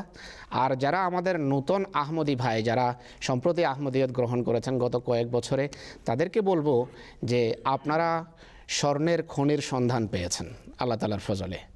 আপনারা সেই খনির শ্রমিক হিসাবে সেখানে প্রবেশ করেছেন, এখন সংগ্রহ করুন, নিজের থলি ভরেন এই সম্পদে। আপনারা হজরত ইমাম মাহদী আলাইহিস সালাতু ওয়াস সালামকে মেনেছেন, হজরত ঈসা ইবনে মারিয়াম যার রাসূলুল্লাহ ভবিষ্যদ্বাণী করেছেন তাকে মেনেছেন। তাকে মানার পর কিন্তু একটা জগৎ খুলে যায়। এমন সময়ে এটি অভিজ্ঞতা, সারা বিশ্বে যারাই নতুন আহমদিয়ত গ্রহণ করে তাদের এটি অভিজ্ঞতা যে কেউ যদি সত্যিকার অর্থে প্রকৃতপক্ষে ইমাম মাহদী আলাইহিস সালামকে এবং ঈসা আলাইহিস সালামকে মানে, তাহলে আল্লাহ তাআলা তার সাথে কথা বলেন তার ঈমানকে দৃঢ় এবং মজবুত করার জন্য। তো এখন সময় আল্লাহ তাআলার সাথে ব্যক্তিগত কোনো সম্পর্ক স্থাপনের, এখন সময় দোয়া কবুলিয়তের কোনো অভিজ্ঞতা করার। তো আপনারা দোয়া করেন, আল্লাহকে বলে যে হে আল্লাহ আমার দোয়া গ্রহণ করো, আর তুমি প্রমাণ দাও যে তুমি আছো, এবং তুমি প্রমাণ দাও যে আহমদিয়ত সত্যি তোমারই সত্য মাহদির জামাত। তো এই কয়েকটি কথা বলে আমি শেষ করতে চাই। আপনাকে মাওলানা ফিরোজ আলম সাহেব, সংক্ষেপে আপনি খুব সুন্দর কথা বললেন। আমরা আমাদের যারা নবাগত ভাই আছেন তাদেরকে আহমদিয়তের ভুবনে স্বাগত জানাচ্ছি। আপনারা পড়াশোনা করেন এবং এই ব্যাপারে আপনাদের জ্ঞান অভিজ্ঞতাকে আপনারা বৃদ্ধি করার চেষ্টা করেন। এরপর আমরা দেখতে পাচ্ছি 4 নম্বর লাইনে আছেন আমাদের আরেক ভাই, যিনি রংপুর থেকে ফোন করেছেন, বাংলাদেশের রংপুর থেকে। আসসালামু আলাইকুম জামিল উদ্দিন সাহেব। জামিল উদ্দিন সাহেব আপনি কি লাইনে আছেন? হ্যাঁ, হ্যালো হ্যালো, আসসালামু আলাইকুম। ওয়ালাইকুম সালাম। আসসালামু আলাইকুম। ওয়ালাইকুম আসসালাম ওয়া রাহমাতুল্লাহ। জি আপনার প্রশ্ন করুন। আমার প্রশ্ন হচ্ছে জি যে ঘরে জি কোনো প্রাণীর ছবি বা মানুষের ছবি থাকলে ওই ঘরে নামাজ জায়েজ কি, এবং ঘরে ছবি টাঙ্গা রাখা জি জি শরীয়ত, ইসলামী শরীয়তে কতটুকু প্রাধান্য পায় সেটা? আচ্ছা, জামিল উদ্দিন সাহেব আপনাকে অনেক ধন্যবাদ, আপনি এই অনুষ্ঠান দেখছেন এবং আপনার প্রশ্নটিও খুব সুন্দর একটি চমৎকার প্রশ্ন। মাওলানা আব্দুল আওয়াল সাহেবের কাছে রাখছি। হাদিস শরীফ থেকে জানা যায় যে জিব্রাইল আলাইহিস সালাম একবার এসে রসুল আকরাম সাল্লাল্লাহু আলাইহি ওয়াসাল্লামকে বলেছিলেন, আমরা এমন কোনো গৃহে প্রবেশ করি না যেখানে ছবি বা কুকুর রাখা থাকে। আমরা এমন কোনো গৃহে প্রবেশ করি না যেখানে ছবি বা মূর্তি বা কুকুর রাখা থাকে, কেননা ওখানে সূরাতুনের শব্দ ব্যবহৃত হয়েছে, তার একটা ছবি এটার অনুবাদ করা যায়, আর সূরাতুনের একটা অর্থ হলো মূর্তি। এটার থেকে অনেকেরা মনে করেন কোনো ধরনের কোনো ছবি রাখা বৈধ নয়, এটা ঠিক না। হ্যাঁ, যে ছবি অশ্লীলতা ছড়ায়, যে ছবি মানুষের মাঝে অশ্লীল মনোবৃত্তি জাগরুক করে, যে ছবি মানুষকে শিরক বা আল্লাহ তাআলার সমকক্ষ দাঁড় করায় কাউকে, এই প্রবণতা সৃষ্টি করে, সেটা আজও নিষিদ্ধ, কালও নিষিদ্ধ, চিরকাল নিষিদ্ধ।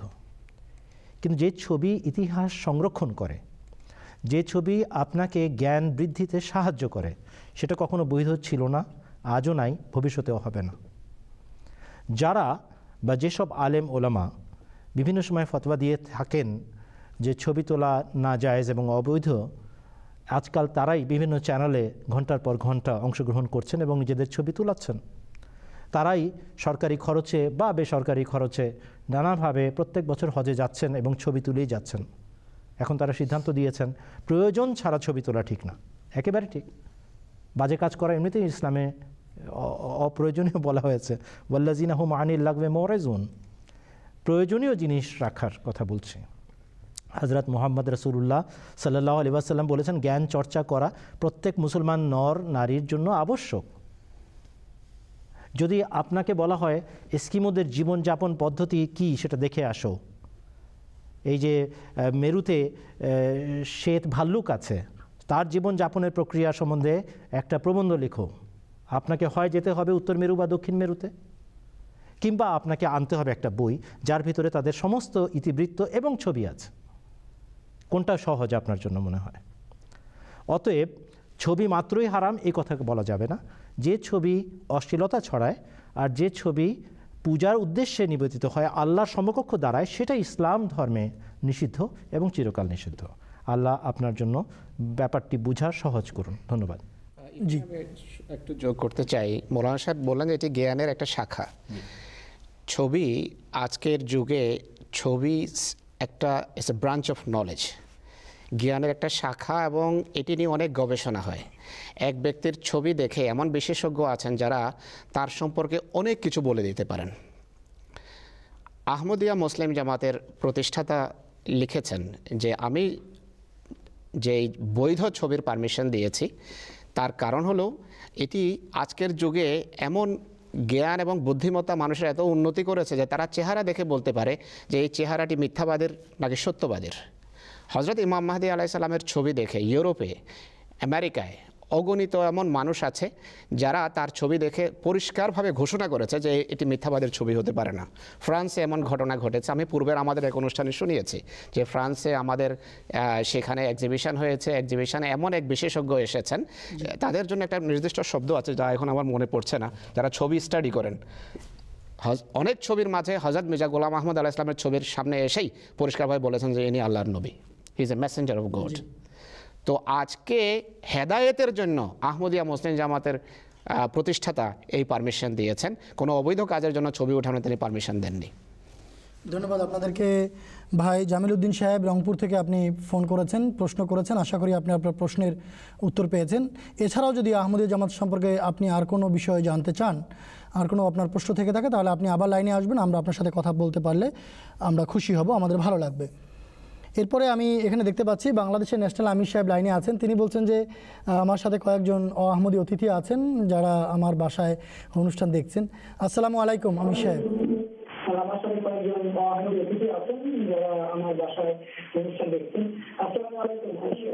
ওয়ালাইকুম আসসালাম ওয়া রাহমাতুল্লাহ। জি, ভলিউম যদি একটু কমিয়ে দিতেন। ওয়ালাইকুম আসসালাম ওয়া রাহমাতুল্লাহ, আমরা শুনতে পাচ্ছি। আমরা আমির সাহেব আপনার কথা শুনতে পাচ্ছি, আপনার যদি কোনো বক্তব্য বা প্রশ্ন থাকে করুন। জি, আমার সঙ্গে একজন অতিথি আছেন, তিনি প্রশ্ন করতে চান, তার নাম মোহাম্মদ আলী খান। আমি টেলিফোনটা তাকে দিচ্ছি। জি জি। আসসালামু আলাইকুম। ওয়ালাইকুম আসসালাম ওয়া রাহমাতুল্লাহ। ভাই আপনার নামটা আরেকবার যদি বলতেন। মোহাম্মদ আলী খান। মোহাম্মদ আলী খান সাহেব বলুন। খুব সংক্ষেপে বলছি, উদাহরণস্বরূপ বলছি, আমাদের দেশ থেকে এই কোনো মুসলমান যখন তেহরানে যায় তখন এয়ারপোর্টে প্রশ্ন করে আর ইউ সুন্নি আর মুসলমান। আচ্ছা, শিয়া সুন্নির ব্যাপারটা আপনারা কোন দৃষ্টিতে দেখেন? এবং একই সাথে জানতে চাচ্ছি যে ইসলামে যেমন হানাফি, ওয়াহাবি অনেকগুলো চারটা মূল মাযহাব আছে এবং এক সময় মক্কা হারাম শরীফও চারটে জামাত হতো। এই পুরো বিষয়টা নিয়ে যদি একটা উত্তর আমাকে দেন। ধন্যবাদ। ধন্যবাদ ভাই মোহাম্মদ আলী খান সাহেব। প্রশ্নটি প্যানেলের কাছে রাখছি, আশা করি আপনারা প্রশ্নটি শুনেছেন। মোহাম্মদ আলী খান সাহেব, আপনার প্রশ্ন হচ্ছে তেহরানে নামলে শিয়া অধ্যুষিত একটি সরকার, তারা জিজ্ঞেস করে আপনি কি সুন্নি নাকি মুসলমান। জি, আমরা হযরত মুহাম্মদ সাল্লাল্লাহু আলাইহি ওয়াসাল্লামের উম্মত হওয়ার কথা এক। এই দলাদলি তো আমাদেরকে ধ্বংস করছে। এটা শুধু আমাদেরকে ধ্বংস করছে না, সারা জগতের যত ধর্মমত আছে তার মধ্যে ছোট ছোট ব্যাপার নিয়ে যে রেষারেষি, যে দ্বন্দ্ব, যে মতবিরোধ চলছে, সেটাই তো পরবর্তীকালে আগুনে রূপান্তরিত হয়। হিংসা, বিদ্বেষ, যা কিছু আমরা ভিতরে লালন করি সেটাই বাইরে বেরিয়ে আসে পরবর্তীকালে। এটার সমাধানের জন্য আসার কথা ছিল প্রতিশ্রুতি ইমাম মাহদী আলাইহিস সালাম, যার অপেক্ষায় শিয়ারাও রত এবং সুন্নিরাও রত। আপনি একটু আগে বললেন প্রশ্নের মধ্যেই যে অন্যান্য দলাদলি সম্পর্কেও বলেন। মৌলানা সাহেব বলেছেন পৃষ্ঠার পর পৃষ্ঠা, শত শত হাজার হাজার পৃষ্ঠা লেখা আছে ফতোয়াবাজি। কাদিয়ান ইন্ডিয়ার থেকে একটা বই প্রকাশ করেছেন বুরহান সাহেব, সেটাতে শুধু সংকলন আছে কতগুলো ফিরকা কতগুলোকে কাফের বলেছে। এটা মানে অদ্ভুত একটা জগৎ। মৌলানা সাহেব বলেছেন যে ফতোয়া হলো সে মুসলমান না, সে কাফের, আবার কাফের যে তাকে মনে করবে না সেও কাফের। তার সাথে বৈবাহিক সম্পর্ক রচনা করা যাবে না, তার এটা করা যাবে না, তার সেটা করা যাবে না, আর যে করবে তার সম্বন্ধে সিদ্ধান্ত। অন্তর্যামী আর কাকে বলে, কে কোন অবস্থায় জীবন কাটাচ্ছে, কে কোন কারণে কি করছে, এটা কি আল্লাহ ছাড়া কেউ বলতে পারে? কবে থেকে আমরা অন্তর্যামী হয়ে বসে থাকলাম? শিয়া সুন্নি সম্পর্কে আমাদের বক্তব্য খুব স্পষ্ট। হজরত আবু বকর সিদ্দিক, হজরত উমর রাজিয়াল্লাহু আনহু, হজরত উসমান রাজিয়াল্লাহু আনহু এবং হজরত আলী কাররামাল্লাহু ওয়াজহুহু রাজিয়াল্লাহু আনহু, তারা সবাই হজরত মুহাম্মদ সাল্লাল্লাহু আলাইহি ওয়াসাল্লামের অত্যন্ত নৈকট্যপ্রাপ্ত এবং তার পক্ষ থেকে প্রশিক্ষণপ্রাপ্ত আধ্যাত্মিক পুরুষ ছিলেন এবং বৈধ সত্য খলিফা ছিলেন। প্রত্যেকে সম্মানিত এবং আল্লাহ এবং রসুলের নৈকট্যপ্রাপ্ত হিসাবে আমরা তাদেরকে জানি। আমাদের খলিফা তারা। কারো প্রতি বিদ্বেষ পোষণ করা আমরা আমাদের ঈমানকে হরণকারী অপরাধ বলে মনে করি। কুরআন শরীফে লেখা আছে, রব্বানা গফির লানা ওয়া লিইখওয়ানিনা আল্লাযিনা সাবাকুনা বিল ঈমানে ওয়া লা তাজআল ফি কুলুবিনা গিল্লাল লিল্লাযিনা আমানু রব্বানা ইন্নাকা রাউফুর রহিম। হে আমাদের আল্লাহ, হে আমাদের আল্লাহ, আমাদেরকে ক্ষমা করে দাও আর আমাদের সেই সমস্ত ভাইদেরকেও ক্ষমা করে দাও যারা ঈমান আনার ক্ষেত্রে আমাদের চেয়ে অগ্রগামী। আমাদের পূর্বে তাদের যুগ কেটেছে এবং তারা আমাদেরকে পথ দেখিয়ে গেছেন, এবং আমাদের হৃদয়ে তাদের বিরুদ্ধে কোনো ধরনের বিদ্বেষ সৃষ্টি করো না হে আল্লাহ। এটা কোরআনের ভাষা। কোরআনে আল্লাহ তাআলা এই কথাটা বলেছেন যে মোমেনদের চিহ্ন হচ্ছে, বিশ্বাসীদের চিহ্ন হচ্ছে তারা সব সময় তাদের মুরব্বীদের, তাদের বুজুর্গদের, তাদের উত্তর পুরুষদের অর্থাৎ তাদের পূর্বপুরুষদের যারা তাদেরকে পথ দেখিয়ে গেছেন তাদের জন্য দোয়া করে, ভালোবাসা রাখে, শ্রদ্ধা নিবেদন করে। যদি মুসলমানদের কোনো ফিরকা হজরত আলীর ভালোবাসায়, তার আতিশয্যে এত পাগল হয়ে গিয়ে থাকে যে হজরত মুহাম্মদ সাল্লাল্লাহু আলাইহি ওয়াসাল্লামের সবচেয়ে নিকটতম সাহাবী হজরত আবু বকর সিদ্দিককে গালি দেওয়া তাদের ঈমানের অঙ্গ মনে করে থাকে, আমরা তাদের সাথে একমত নই। আমরা রসুল আকরাম সাল্লাল্লাহু আলাইহি ওয়াসাল্লামের ইসলামে বিশ্বাস করি, প্রেম প্রীতি ভালোবাসার ইসলাম। কোরআন শরীফে বলেছে সমস্ত বড় বড় সাহাবীরা রাজিয়াল্লাহু আনহু ওয়া রাজু আনহু আনহুম রাজিয়াল্লাহু আনহুম ওয়া রাজু আনহু, আল্লাহ তাদের প্রতি সন্তুষ্ট, তারা আল্লাহর প্রতি সন্তুষ্ট। এই সার্টিফিকেট আল্লাহ তাদেরকে দান করেছেন। আর আল্লাহ তাআলা অতীত বর্তমান ভবিষ্যৎ সব জানেন, ভবিষ্যতে কি হবে তাও জানতেন, এবং তা জানার পর তিনি সার্টিফিকেট ইস্যু করেছেন যে আল্লাহ তাদের প্রতি সন্তুষ্ট। আমরা তাদেরকে অবশ্যই আল্লাহর নৈকট্যপ্রাপ্ত সাহাবী, বড় বড় সাহাবী হিসেবে মান্য করি এবং গণ্য করি, তাদেরকে আমাদের জন্য পথের আদর্শ হিসাবে গ্রহণ করি। মৌলানা সাহেব শুরুতেই বলেছিলেন হজরত হাসান এবং হুসাইনের জন্য আমরা দোয়া করছি, হজরত ফাতেমার রাজিয়াল্লাহু আনহার জন্য দোয়া করছি, হজরত আলী রাজিয়াল্লাহু আনহুর জন্য দোয়া করছি, আলে মুহাম্মদ সাল্লাল্লাহু আলাইহি ওয়াসাল্লামের জন্য দোয়া করছি। কেন করছি? যেন কেউ এটা মনে না করে যে আমরা সুন্নি হওয়া সত্ত্বেও হজরত আলী বা তার বংশধর, তার পরিবারের প্রতি কোনো ধরনের বিদ্বেষ রাখি। যদি রাখি তাহলে আমাদের ঈমান নাই। হজরত মসিহে মাউদ আলাইহিস সালাতু ওয়াস সালাম এই কথাই বলেছেন যে কেউ আলে মুহাম্মাদের প্রতি সামান্যতম যদি বিদ্বেষ পোষণ করে তাহলে তার ঈমান ধ্বংস হয়ে যায়। এই জন্য ভাই আপনি আশ্বস্ত থাকেন যে আমরা সুন্নি মতবাদের অনুসারী, আমরা 4 খলিফাতে বিশ্বাস করি, খেলাফায়ে রাশেদিন।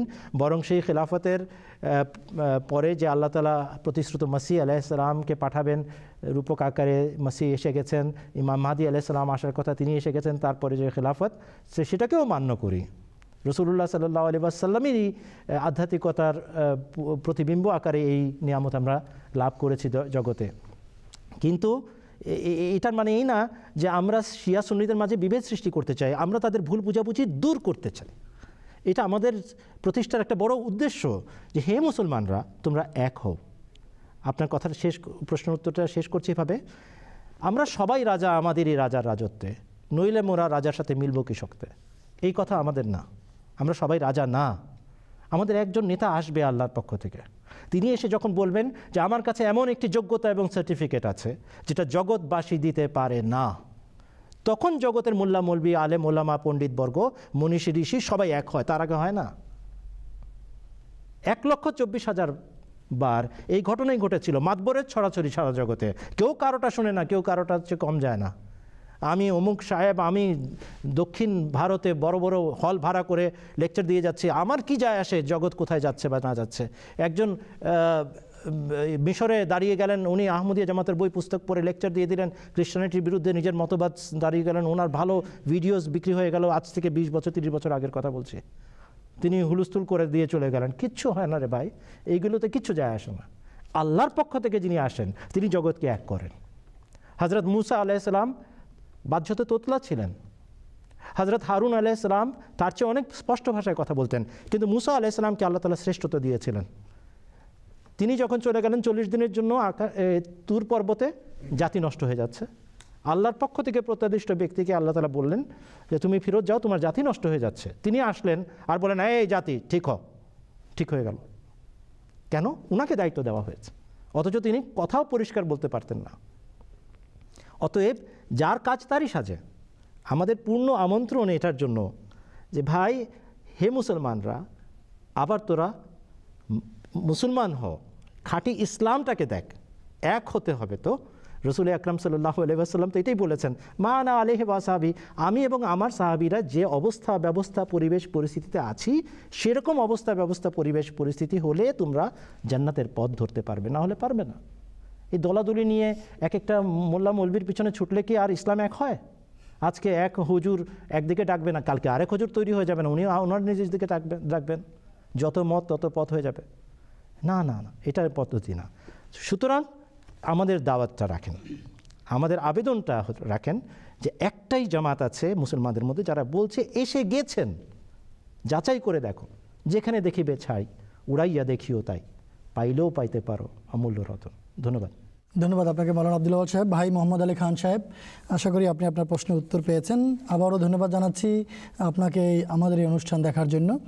এবারে সুদূর অস্ট্রেলিয়া থেকে ফোন করেছেন আমাদের এক ভাই, আমার কাছে ওনার নামটা স্পষ্ট না, তিনি একজন আহমদীয় অতিথি, তিনি একটি প্রশ্ন করতে চাচ্ছেন মেলবোর্ন অস্ট্রেলিয়া থেকে। আসসালামু আলাইকুম। ওয়ালাইকুম আসসালাম। জি ভাই, আপনি আপনার নামটি বলুন, তারপর প্রশ্নটি করুন। জি, আমার নাম জুকরুফ আহমেদ। জুকরুফ আহমেদ সাহেব। জি, জুকরুফ আহমেদ। জি জি, আপনি আপনার প্রশ্নটি করুন। জি, আমার প্রশ্ন আসলে অনেকগুলো ছিল আমাদের জামাত সম্পর্কে। আমি আসলে বেসিক্যালি আমার জামাতে অংশগ্রহণ করেছি, কিন্তু আমি আবার নরমাল মসজিদেও নামাজ পড়ি আমাদের অস্ট্রেলিয়াতে। আচ্ছা। কিন্তু অনেকগুলো কোশ্চেনের মধ্যে একটা যেটা কোশ্চেন আমি জানতে চাচ্ছিলাম সেটা হচ্ছে আমাদের জামাতের হুজুর আমরা কিভাবে সিলেক্ট করি? আচ্ছা, ঠিক আছে ভাই জুকরুফ সাহেব, আপনার প্রশ্নটি পেয়েছি। আপাতত একটি প্রশ্নই আজকে থাক, এত রাত জেগে আপনি অনুষ্ঠান দেখছেন, এই জন্য আপনাকে ধন্যবাদ জানাচ্ছি। প্যানেলের কাছে রাখছি যে খলিফা নির্বাচনটা জামাতে আহমদী কিভাবে করে, যদি এই ব্যাপারে আপনি বলতেন মাওলানা ফিরোজ আলম সাহেব। আপনাকে অনেক ধন্যবাদ প্রশ্ন করার জন্য জুকরুফ আহমদ সাহেব। উনি একজন আহমদী, উনি বয়াত করেছেন, কথা থেকে এটা বোঝা গেল। তো এই সম্পর্কে সংক্ষেপে বলতে হবে। সংক্ষিপ্ত কথা হলো যে আহমদিয়া মুসলিম জামাতের খলিফা, দ্বিতীয় খলিফা হজরত মির্জা বশির উদ্দিন মাহমুদ আহমদ রাদিয়াল্লাহু আনহু আল্লাহ তাআলার পক্ষ থেকে ইশারা পেয়ে, এলকা পেয়ে তিনি একটা নির্বাচন কমিটি বা ইলেকট্রাল কলেজ গঠন করেছেন। জামাতের যারা সবচেয়ে সম্মানিত মুত্তাকি বুজুর্গান হিসাবে পরিচিত, যারা জামাতের বিভিন্ন যে বিভাগ আছে সেই বিভাগের যারা নেতৃত্বে আছেন থাকেন, এখানে সব নাম উল্লেখ করা যাবে না, নাজেরান, ওকালা এবং জামিয়া আহমদিয়ার প্রিন্সিপাল এরও অন্তর্ভুক্ত। তো এই ধরনের একটা নির্বাচন কমিটি গঠন করেছেন দ্বিতীয় খলিফা। যখনই কোনো খলিফার ইন্তেকাল হয় এই কমিটি সক্রিয় হয়। এর আগে এই কমিটির কোনো কাজ থাকে না, যেন এই কমিটির কোনো অস্তিত্বই নেই। একজন খলিফার যখন ইন্তেকাল হয় তখন এই কমিটি সক্রিয় হয়। কমিটির একজন সেক্রেটারি থাকেন, তারা সম্মিলিতভাবে একত্রে এক জায়গায় বসেন এবং সেখানে নির্বাচন হয়। আর নির্বাচনে কোনো প্রকারের ক্যানভাসিং কারো পক্ষে বা কারো বিপক্ষে কোনো প্রকারের কথা বলা যায় না এবং হাত উঠিয়ে প্রকাশ্যে নির্বাচন হয়। নিজেকে নিজে প্রস্তাব করা যায়, কারো নাম কেউ নিজে প্রস্তাব করতে পারে না, ইচ্ছা পোষণ করতে পারে না যে আমাকে এই খলিফা নির্বাচন করতে হবে। কিন্তু মূল কথা হলো জামাতের দৃষ্টিতে যিনি সবচেয়ে বেশি মুত্তাকি, যেভাবে রসুল করিম সাল্লাল্লাহু আলাইহি ওয়াসাল্লামের যুগে ছিল, হযরত রাসূলুল্লাহ সাল্লাল্লাহু আলাইহি ওয়াসাল্লামের ইন্তেকালের পর সাহাবারা সমবেত হয়েছেন। তারা পরামর্শ করছিলেন, ভাবছিলেন যে কাকে এই দায়িত্ব দেয়া যায়। কিন্তু রসুল করিম সাল্লাল্লাহু আলাইহি ওয়াসাল্লামের ইশারা ছিল হযরত আবু বকরের প্রতি, তাই সব সাহাবা ঐকমত্যে পৌঁছেছেন যে হযরত আবু বকরই তাদের নেতৃত্ব দেবেন।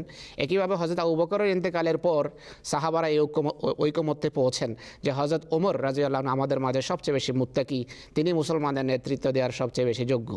তো আজকে এই যে রাসূলুল্লাহর পরে যে রীতি ছিল সাহাবাদের মাঝে, সেই রীতিটা এখানে প্রাতিষ্ঠানিক রূপ পেয়েছে। আহমদিয়া মুসলিম জামাতের দ্বিতীয় খলিফা সেটাকে প্রাতিষ্ঠানিক রূপ দিয়েছেন এবং এই নির্বাচন যা হয় তা সম্পূর্ণভাবে খোদা তাআলার মদতপুষ্ট।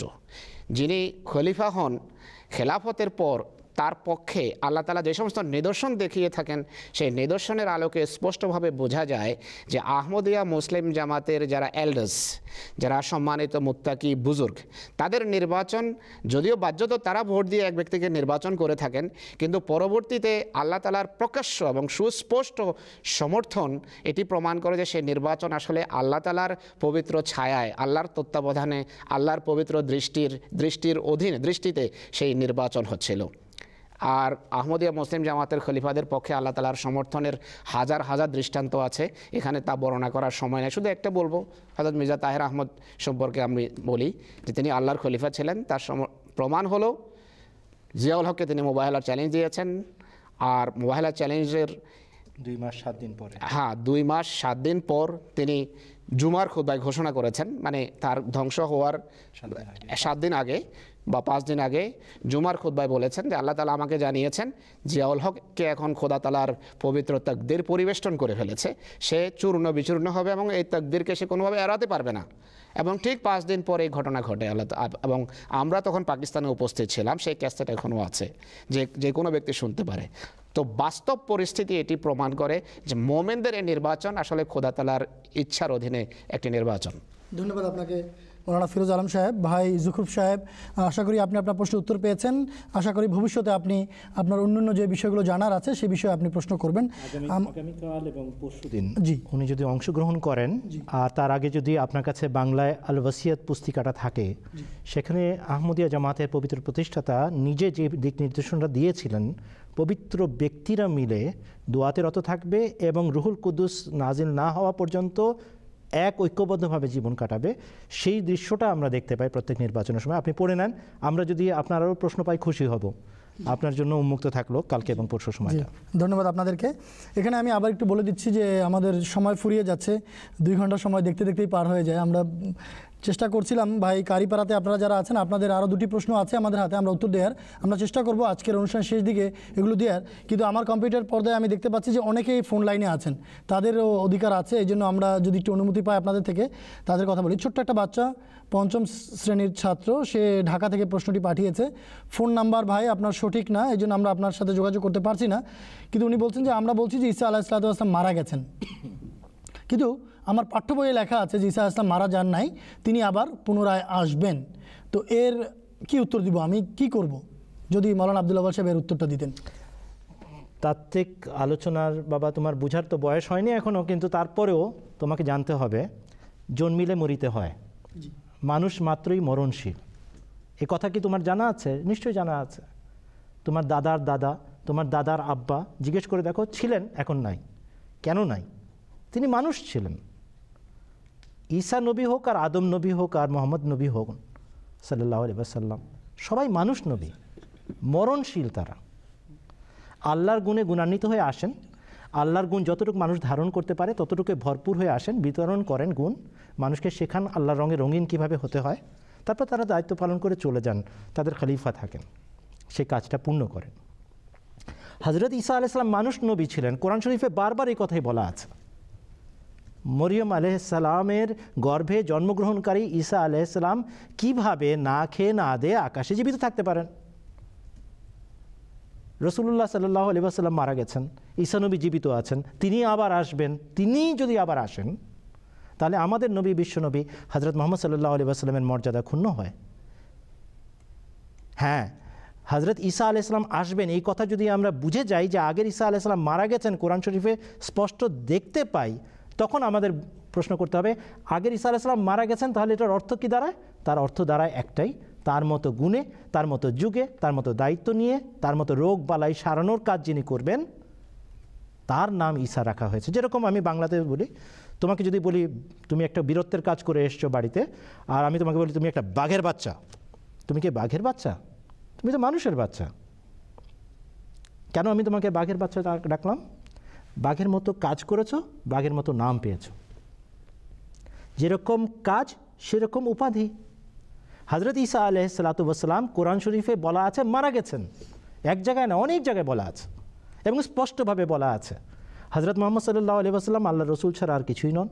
তার পূর্বেকার সমস্ত রসুলগত হয়ে গেছেন। সূরা আলী ইমরানের 145 নম্বর আয়াতের সমস্ত রসুলের মধ্যে হযরত মুহাম্মদ সাল্লাল্লাহু আলাইহি ওয়াসাল্লামের পূর্বেকার সমস্ত রসুলের মধ্যে সবচেয়ে প্রথম যিনি, তার নাম ঈসা ইবনে মারইয়াম। উনি অবশ্যই মারা গেছেন। পূর্বের মানে সবচেয়ে নিকটবর্তী রসুল তিনি। আর কোরআন শরীফে বিভিন্ন স্থানে বলা আছে ঈসা আলাইহিসসালাতু ওয়াসসালাম সমেত বাকি সমস্ত নবী রসুলরা গত হয়েছেন। ঈসা আলাইহিসসালাতু ওয়াসসালাম সম্পর্কে স্পেসিফিকলি উল্লেখ করা বলা আছে যে তিনি আগে খাবার খেতেন, এখন আর খান না। সূরা আম্বিয়াতে বলা আছে নবী যদি জীবিত থাকে অবশ্যই খাবার খায়, নবী মাত্রই খাবার খায়। আর যদি খাবার বন্ধ হয়ে থাকে তার মানে নবী আর এখন জীবিত নাই। 2 + 2 কত হয়? 4। তো সূরা আম্বিয়ার আয়াত আর সূরা মায়দার 76 নম্বর আয়াত মিলিয়ে দেখবে হযরত ঈসা আলাইহিস সালাম মারা গেছেন। হ্যাঁ, লেখা আছে উনি আবার আসবেন। এর অর্থ তার আগমন নয়, যিনি মারা যান তিনি দ্বিতীয়বার ইহকালে আর জীবিত হয়ে ফেরত আসেন না, কেউ আসেন নাই। হারামুন আলা কারিয়াতিন আহলাকনাহুম আন্নাহুম ইলাইহিম লা ইয়ারজিউন। তাহলে তার আসার অর্থ কি? তার গুণে গুণান্বিত হয়ে তার মতো যুগে তার মতো দায়িত্ব নিয়ে একজনের আসার কথা, তাকে ঈসা ইবনে মারইয়াম নাম দেওয়া হয়েছে। তোমাকে ধন্যবাদ। ধন্যবাদ মাওলানা আব্দুল আউয়াল সাহেব। তার মানে আপনার কথা থেকে স্পষ্ট যে শেষ যুগে প্রতিষ্ঠিত যে ঈসার আগমনের কথা আছে তিনি এসে গেছেন। আমরা হযরত মির্জা গোলাম আহমদ কাদিয়ানী আলাইহিস সালামকে সেই প্রতিশ্রুত মসিহ মানি। তিনি দাবি করেছেন, তিনি মুসলমানদের এই ভুলটাই ভাঙিয়েছেন যে বাবা আকাশে কেউ জীবিত যায় নাই, অতএব সেখান থেকে কেউ নামতেও যাচ্ছে না। কোরআন যদি মানো, খুলে দেখো মারা গেছেন। আর তার গুণে গুণান্বিত হয়ে যার আসার কথা ছিল, আমি সেই। জি, ধন্যবাদ আপনাকে ছোট বন্ধু আবু জার। আশা করি তুমি তোমার প্রশ্নের উত্তর পেয়েছো।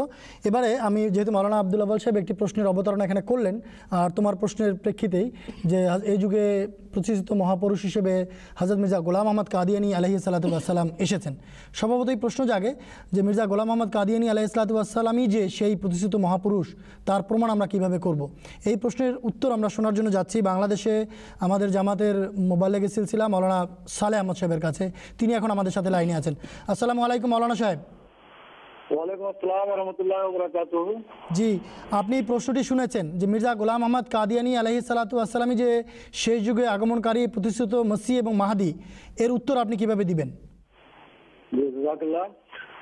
আমি সর্বপ্রথম সূরা আল-হাক্কার 45 থেকে 48 নম্বর আয়াতটি তিলাওয়াত করছি। আউযু বিল্লাহি মিনাশ শাইতানির রাজীম।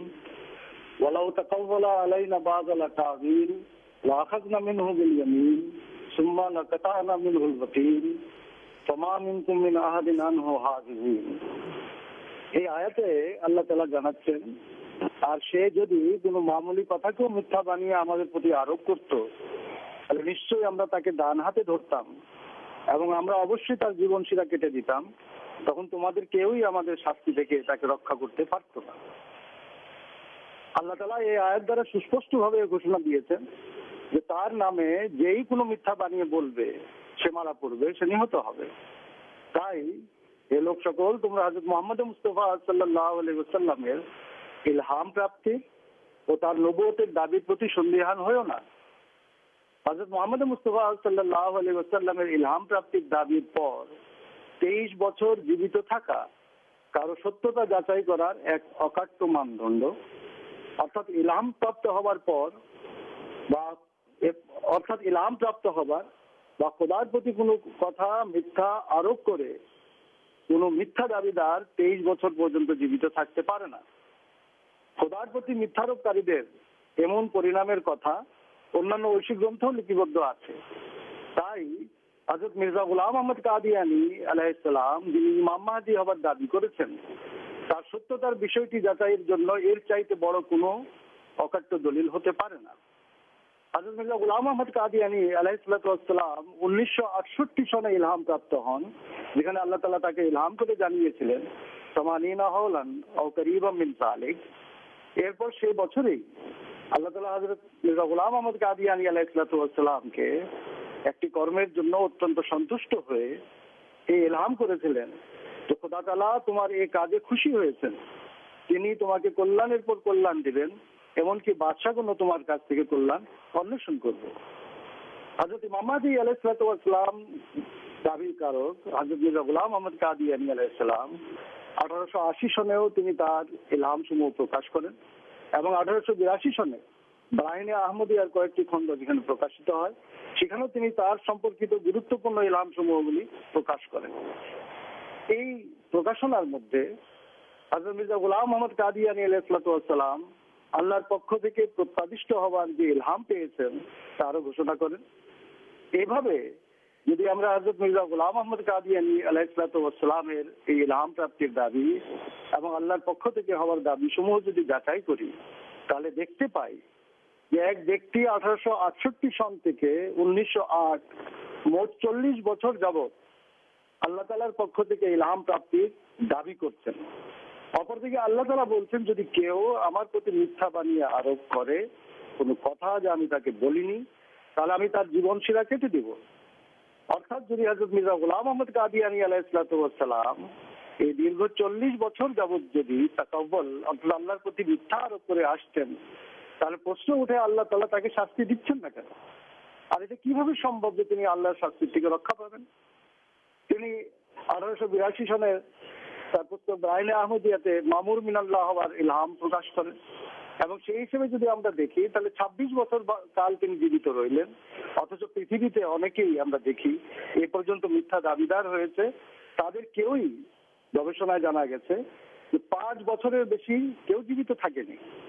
সুতরাং এগুলো চিন্তার বিষয় যে ব্যক্তি বারবার খোদার কসম খেয়ে বলেছেন যে আমাকে আল্লাহ তাআলা পাঠিয়েছেন আমি তোমাদের কল্যাণের জন্য, আমি তোমাদের হেদায়েতের জন্য এবং ইসলামকে জীবিত করার জন্য তোমাদের প্রতি প্রেরিত হয়েছি, এবং বারবার খোদার কসম খাচ্ছেন এবং বলছেন যে আমি যদি মিথ্যাবাদী হই তাহলে আল্লাহ তাআলার অভিসম্পাদ যেন আমার উপরে পড়ে, তবুও এমন ব্যক্তিকে আল্লাহ তাআলা কেন শাস্তি দিচ্ছেন? এটা কিভাবে সম্ভব? তাই বলতে হয় যে কোরআন শরীফের মানদণ্ডে হযরত মির্জা গোলাম মোহাম্মদ কাদিয়ানী আলাইহিসসালাম সত্য এবং তিনি তার ইমাম মাহদী হবার দাবিতে সত্য, নতুবা কোরআন ও হাদিসের ভবিষ্যদ্বাণী অনুযায়ী আর যেভাবে উম্মতে মুহাম্মদিয়া প্রচলিত ছিল যে 14 শতাব্দীর শিরোভাগে ইমাম মাহদী আসবেন, তিনি কোথায়? একজন দাবিদার তো দেখাতে হবে। যদি আমরা সেদিকে তাকাই তাহলে 14 শতাব্দীর শিরোভাগে শুধু একজন ইমাম মাহদী হওয়ার দাবিদার ছিলেন, আর তিনি হলেন হযরত মির্জা গোলাম মোহাম্মদ কাদিয়ানী আলাইহিসসালাম। তাই সূরা হাক্কার 45 থেকে 48 নম্বর আয়াত হযরত মির্জা গোলাম মোহাম্মদ কাদিয়ানী আলাইহিসসালামকে ইমাম মাহদী হিসেবে এবং সত্যবাদী হিসেবে প্রমাণ করে। জি মাওলানা সাহেব, আমরা সময় আমাদেরকে জানানো হয়েছে, সময় ফুরিয়ে আসছে। এই ব্যাপারে খুব ভালো আলোচনা করছিলেন আপনি, খুবই ভালো লাগছিল। তো এই ব্যাপারে আমরা ইনশাআল্লাহ ভবিষ্যতে আপনার সাথে আবার যোগাযোগ করব, আবার আলোচনা শুনবো। এরপরে আমি এখানে দেখতে পাচ্ছি যে 3 নম্বর লাইনে আছেন আমাদের এক ভাই ক্যাপ্টেন ফজলুর রহমান সাহেব। তিনি লিভারপুল যুক্তরাজ্য থেকে ফোন করেছেন। তিনি একজন আহমদী অতিথি, আমরা তার সাথে কথা বলবো। আসসালামু আলাইকুম। আসসালামু আলাইকুম ওয়া রাহমাতুল্লাহ। আমার নাম মোহাম্মদ ফাইজুর রহমান। আমি একটু প্রশ্ন করতে চাচ্ছিলাম জনাব মাওলানা আউয়াল সাহেবের কাছে। বলুন। জি, আমার নামের স্পেলিংটা ভুল আছে, আমি ফয়জুর রহমান। অসুবিধা না, আমি আল্লাহর বান্দা। যাই হোক, আমি মাওলানা সাহেব আসসালামু আলাইকুম। আমার প্রশ্ন হচ্ছে, আমি আল্লাহর বান্দা, রসুলের উম্মত, কোরআন শরীফ এবং হাদিসে বিশ্বাস করি, আল্লাহর ইচ্ছায় নামাজ পাঠ করি। তো এখন আমার এক বন্ধু বর যিনি আহমেদিয়া জামাতে বিশ্বাস করেন, আমার তাতে কোনো আপত্তি নাই, উনিও আল্লাহর বান্দা, রসুলের উম্মত। আমার দুটো প্রশ্নের দুটো ব্রাঞ্চ। প্রথম প্রশ্নটা হচ্ছে, আহমদিয়াদের দৃষ্টিতে নন আহমদিয়াদের কি কি ভুল আছে বলে মনে করেন? এগুলা এক কথায় প্রকাশ করা সম্ভব না যদিও। আরেকটা প্রশ্ন হচ্ছে, প্রথম প্রশ্নের দ্বিতীয় ব্রাঞ্চটা হচ্ছে, আহমদিয়ার দৃষ্টি মানে ঠিক তার অপোজিটটা, আহমদিয়াদের দৃষ্টিতে আহমদিয়া ছাড়া যারা, তাদের ভুল কি? আর বে আহমদিয়া যারা আছেন, গায়ের আহমদিয়া, ওনাদের ভুল কি ইনাদের দৃষ্টিতে? এটা একটা দৃষ্টিতে। আরেকটা যে কি দ্বন্দ্বটা কোথায়? আর আমার দ্বিতীয় বড় প্রশ্নটা হচ্ছে, যিনি এই আহমদিয়ার জামাতের প্রতিষ্ঠাতা, শ্রদ্ধেয় সম্মানিত যিনি ছিলেন, উনি, আমি নাম ইচ্ছা করে বলছি না কারণ আমি কোনো দ্বন্দ্বে যেতে চাচ্ছি না, তিনি কি কখনো কি উনি অস্বীকার করেছেন, উনি কি নিজেকে নবী দাবি করেছিলেন? এটা প্রথম প্রশ্ন। আর দ্বিতীয়, উনি কি কখনো হুজুর পাক সাল্লাল্লাহু আলাইহি সাল্লাম, হযরত মুহাম্মদ মুস্তাফা সাল্লাল্লাহু আলাইহি সাল্লামকে কি কোনোভাবে তিনি অস্বীকার বা অসম্মান করেছিলেন কিনা? তাহলে দ্বন্দ্বটা কেন বাড়ছে? আচ্ছা ভাই, ধন্যবাদ আপনাকে। লিভারপুল থেকে আপনি দুটি প্রশ্ন করেছেন, আহমদীদের দৃষ্টিতে গায়ের আহমদীদের কি কি ভুল আছে। আবার অনুরূপভাবে তিনি উল্টা প্রশ্ন করেছেন, গায়ের আহমদীদের দৃষ্টিতে আহমদীদের কি কি ভুল আছে, যদি উত্তর দিতেন মাওলানা বলছে। ধন্যবাদ ক্যাপ্টেন ফারুকুর রহমান সাহেব, আপনাকে প্রশ্ন করার জন্য ধন্যবাদ জানিয়ে শুরু করছি। খুব সংক্ষিপ্ত সময়ে আজকে যদি আমরা আলোচনা সংক্ষেপে সেরে ফেলি তাহলে ভালো হয়। আগামীকাল, পরশু এবং তরশু আমরা আবার বসবো, আপনি আসবেন, আমরা কথা বলে আমরা নিজেরা আনন্দ পাব। প্রথম কথা হচ্ছে, যদি আপনাকে সাবস্টেন্স বলে দেই, আমরাও মুসলমান, যারা হজরত মির্জা গোলাম আহমদ কাদিয়ানী আলাইহিস সালামকে মানে নাই এখন পর্যন্ত, তারাও মুসলমান। মুসলমানিত্ব কেউ কারো কাছ থেকে ছিনিয়ে নিতে পারে না। যতক্ষণ পর্যন্ত এক মুসলমান নিজেকে অমুসলমান ঘোষণা না করে ততক্ষণ পর্যন্ত কেউ তাকে অমুসলমান বানাতে পারে না। যতক্ষণ পর্যন্ত এক মুসলমান আরেক মুসলমানকে কাফের ঘোষণা না দেয় ততক্ষণ পর্যন্ত কেউ তার কাছ থেকে মুসলমানিত্ব ছিনিয়ে নিতে পারে না। অতএব আহমদিয়া জামাত সব মুসলমানকে মুসলমান বলেই বিশ্বাস করে। আমাদের জামাতের মধ্যে পরিভাষা প্রযোজ্য আছে, ও আহমদি মুসলমান। আমাদের সুন্নি মুসলমান ভাইদের পক্ষ থেকে এই বাণীটা এসেছে, এই বক্তব্যটা এসেছে, আমরা তাদেরকে মুসলমান আখ্যায়িত করি। এক ভুলটা কি, এটাও আমি এক বাক্যে শেষ করে দিচ্ছি। আপনি তো বাংলাদেশের মানুষ, বাংলাদেশের বিভিন্ন জায়গায় খোলা মাঠ আছে, পাবনা, সিরাজগঞ্জ, ওই যে বিল চলন বিলের এলাকা, নাটোর, পাবনার সিরাজগঞ্জের সাইডে আছে, এদিকে হাওর এলাকা আছে, শীতকালে শুকিয়ে যায়, গরু চড়ে। পটুয়াখালী এলাকাতে কোলা আছে, বড় খোলা জায়গাকে বলে ওরা কোলা, দেখবেন গরু চড়ে বেড়াচ্ছে, সকাল থেকে সন্ধ্যা পর্যন্ত গরু ঘাস খায়, যেটুক পড়ে থাকে ওই যে কি বলে ধান কাটার পর, তারপরে সেটাকে জাবর কাটে, আবার একটু চড়ে, গোবর ফেলে, বসে, শুয়ে, আবার একটু ঘাস খায়। তার গোয়ালে তোলার কেউ মালিক নাই, ছাড়া গরু এটা। আর যে গরু কৃষকের গোয়ালে উঠে, সকালে তাকে সে খাবার খাওয়ায়, বিকালে তাকে আবার খাবার দেয়, আর সারাদিন তাকে কাজে লাগায় জমি চাষ দেওয়ার ক্ষেত্রে। বর্ষার আগে একবার ইঞ্জেকশন দেয়, বর্ষার পরে একবার ইঞ্জেকশন দেয়। একটা হচ্ছে ছাড়া গরু, আরেকটা হচ্ছে গোয়ালের গরু। গরু যে এ ব্যাপারে কোনো সন্দেহ নাই, কিন্তু একটার মালিক আছে এবং সে উৎপাদনশীল এবং তার যত্ন নেওয়া হচ্ছে, তার রোগ ব্যাধির চিকিৎসা করানো হচ্ছে। আরেকজন যে ছাড়া আছেন তো আছেনই আল্লাহর ফজলে, আর তো উনি ফেরত আসার নাম নেন না, আর কোথাও উৎপাদনের কাজে নিয়োজিত হতে পারেন না। আপনাদেরকে আহ্বান, বয়াতের জোয়ালটা ঘাড়ে চাপান, উৎপাদনশীল মুসলমানে পরিণত হন।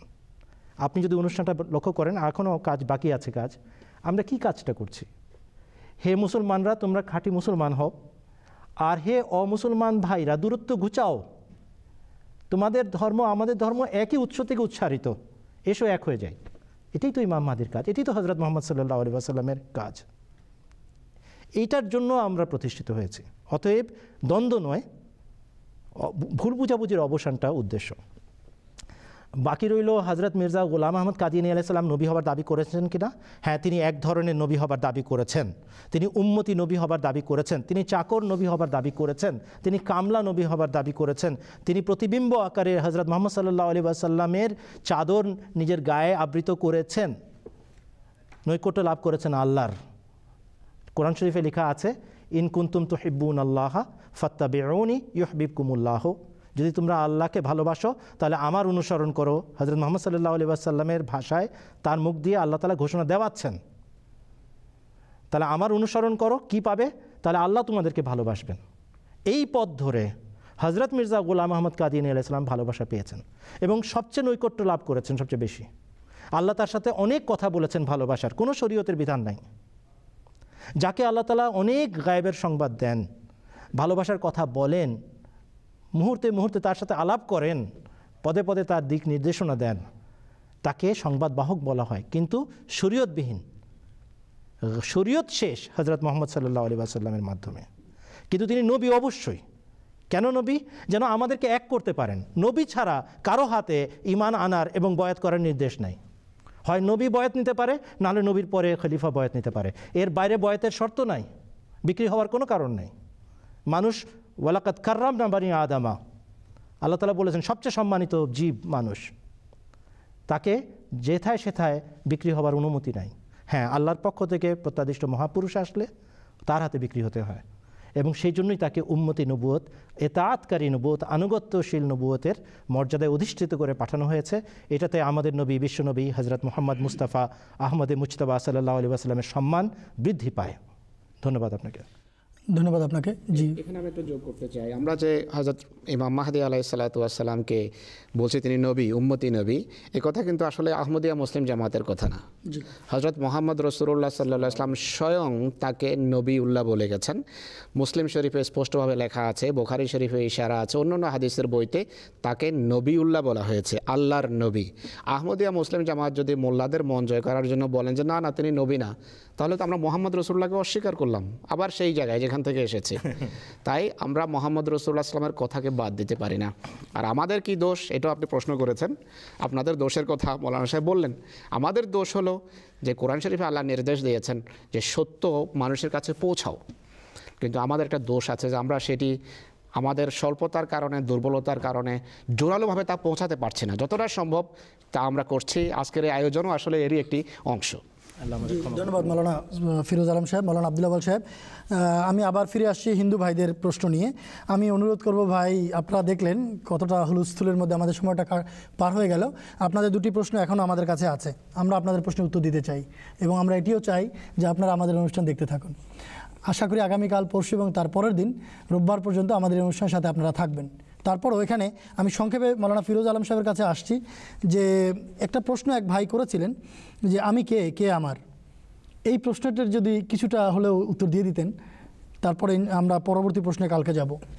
আসলে এই প্রশ্নের উত্তর দেওয়ার আগে আমি সংক্ষেপে কিছু বলতে চাই।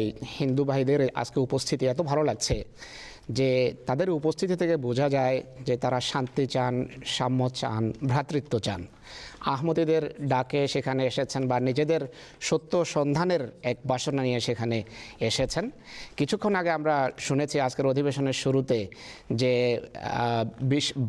ব্রহ্মের অণ্ডের ব্যাখ্যা দিতে গিয়ে সৃষ্টি তত্ত্ব তুলে ধরা হয়েছে যে ঈশ্বর এই পৃথিবী সৃষ্টি করেছেন, এবং সেখানে তার কথা থেকে আমি বুঝতে পেরেছি যে তিনি বিগ ব্যাং থিওরির দিকে ইশারা করেছেন, যে বিগ ব্যাংয়ের ফলে এই বিশ্বজগৎ সৃষ্টি হয়েছে। তিনি সেখানে বিস্ফোরণের কথা বলেছেন। কিন্তু ঈশ্বর শুধু এই জড় সৃষ্টি পর্যন্তই সীমিত না। ঈশ্বর স্পষ্টভাবে আপনাদের শাস্ত্রেও থাকবে এবং কোরআন শরীফেও লেখা আছে, অন্যান্য ধর্মগ্রন্থেও লেখা আছে যে ঈশ্বর মানুষকে সৃষ্টি করেছেন যেন মানুষ ঈশ্বরের সাথে একটা দৃঢ় এবং মজবুত সম্পর্ক স্থাপন করে। আর সেই বিষয়টি ওং এর মাধ্যমে আপনারা প্রকাশ করেছেন যে নিজেকে সমর্পণ, নিজের অস্তিত্বকে মিটানো।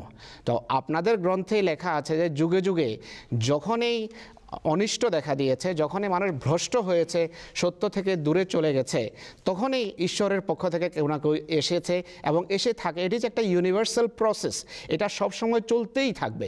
তো আজকে দীর্ঘযুগ হয়ে গেছে, হজরত কৃষ্ণ বিদায় নিয়েছেন, কিন্তু দীর্ঘযুগ আপনারা কোনো মহাপুরুষকে দেখেননি, পাননি। কিন্তু আপনাদের গ্রন্থ বলছে যে যখনই অধর্ম দেখা দেয়, যখনই মানুষ নষ্ট হয়, ঈশ্বরের পক্ষ থেকে কেউ আসে। তো আজকে এটা সন্ধানের যুগ। কল্কি অবতার এসেছেন এবং তিনি এসেছেন কলহ নাশ করার জন্য। তিনি এসেছেন পৃথিবীতে শান্তিনিকেতন এবং শান্তিধাম প্রতিষ্ঠার জন্য। যুদ্ধ তার কাজ না, যুদ্ধ বিগ্রহের জন্য তিনি আসেননি। কাদিয়ানের মির্জা গোলাম আহমদ আলাইহিস সালাতু ওয়াস সালাম, যিনি কৃষ্ণ হওয়ার দাবি করেছেন, যিনি কল্কি অবতার হওয়ার দাবি করেছেন, তিনি শান্তি প্রতিষ্ঠার জন্য এসেছেন। এবং ইসলামের রসুল হজরত মুহাম্মদ সাল্লাল্লাহু আলাইহি ওয়াসাল্লাম বলেছেন যে তিনি এসে ইয়াদাউল হার্ব, তিনি যুদ্ধ রহিত করবেন, ধর্মযুদ্ধ রহিত করবেন, শান্তির মাধ্যমে পৃথিবীতে মানুষের মন জয় করবেন, পুনরায় সমগ্র মানবতাকে এক জায়গায় একত্রিত করবেন। এটি হলো পূর্বের প্রশ্নগুলোর একটা সারাংশ আমি টানলাম। এখন আমার প্রশ্ন, এই প্রশ্ন সম্পর্কে সংক্ষেপে আমি বলতে চাই। প্রশ্নের প্রথম অংশ হলো আমি কে? আপনি আপনার পিতার সন্তান, এটি হলো এর উত্তর। তার অর্থ হলো শুধু দৈহিক পিতা নয়, অবশ্যই আপনি দৈহিক পিতার সন্তান, কিন্তু আমাদের সবার এক পিতা আছেন, তিনি হলেন এই বিশ্বের স্রষ্টা খোদা তাআলা, আল্লাহ, যাকে আমরা বলি, আপনারা পরমেশ্বর বা ঈশ্বর বলেন। আপনি সেই ঈশ্বরের পক্ষ থেকে এসেছেন, আপনি তার আধ্যাত্মিক সন্তান। সেই ঈশ্বরের সাথে সম্পর্ক স্থাপনই হলো মূল উদ্দেশ্য। কিন্তু এটি শুধু সেই স্থাপন করতে পারে যে জানে যে সে কে। এটাই ইসলামের রাসূল সাল্লাল্লাহু আলাইহি ওয়াসাল্লাম বলেছেন যে মান আরাফা নাফসাহু আরাফা রাব্বাহু, যে নিজেকে চিনে সে খোদা তাআলাকে পায়। তো আমাকে এবং আপনাকে চেনার মূল মন্ত্র হলো সেই সত্তার সাথে সম্পর্ক স্থাপন করা, যার পক্ষ থেকে আমরা এসেছি। তো আপনি আল্লাহর আর আল্লাহ আপনার, আপনি ঈশ্বরের, ঈশ্বর আপনার। এটি যদি আমরা প্রতিষ্ঠিত করতে পারি তাহলে এই প্রশ্নের উত্তর স্পষ্টভাবে আমরা বুঝতে পারব। ধন্যবাদ আপনাকে এই খুব সুন্দরভাবে প্রশ্ন উত্তর দেওয়ার জন্য। সময় একেবারেই ফুরিয়ে আসছে। মাওলানা আব্দুল ওয়াহাব সাহেবের কাছে আসবো, 1 মিনিটে যদি আজকের অনুষ্ঠানের সারাংশ বলে দিতেন। মুসলমানদের একটা বিরাট অংশ দেখছেন, নতুন আহমদী মুসলমানরাও আছেন। আমাদের অনেক বড় দায়িত্ব খাঁটি ইসলামকে চেনা এবং জানা। আমি প্রায় নিজের দিকে তাকিয়ে এটা চিন্তা করি যে জগৎ কেউ জানে না কে কখন ফেরত চলে যাবে, কিন্তু স্রষ্টার সাথে, আল্লাহর সাথে কি আমার কোনো সম্পর্ক স্থাপিত হয়েছে? তার সাথে কি আমি ভালোবাসার সম্পর্ক স্থাপন করতে পেরেছি? আমার সাথে তার যোগাযোগ হয়? আমি কি তাকে জানাতে পেরেছি আমি তাকে ভালোবাসি? তিনি কি আমার এই ভালোবাসাটাকে গ্রহণ করেছেন? এটা ধর্মের মূল কথা। নিজের বিনাশ সাধন, নিজের ন্যাস সাধন, নিজেকে সম্পূর্ণভাবে বিসর্জন করা, তার সামনে সমর্পণ করা, এটা কি আমরা উদ্দেশ্য সামনে রেখে জীবন কাটাচ্ছি? এটা চিন্তা করা দরকার। আর যারা সনাতন ধর্মের অনুসারীরা এসেছেন, আপনারা আমাদের ভাই, আমাদের প্রতিবেশী, আপনজন।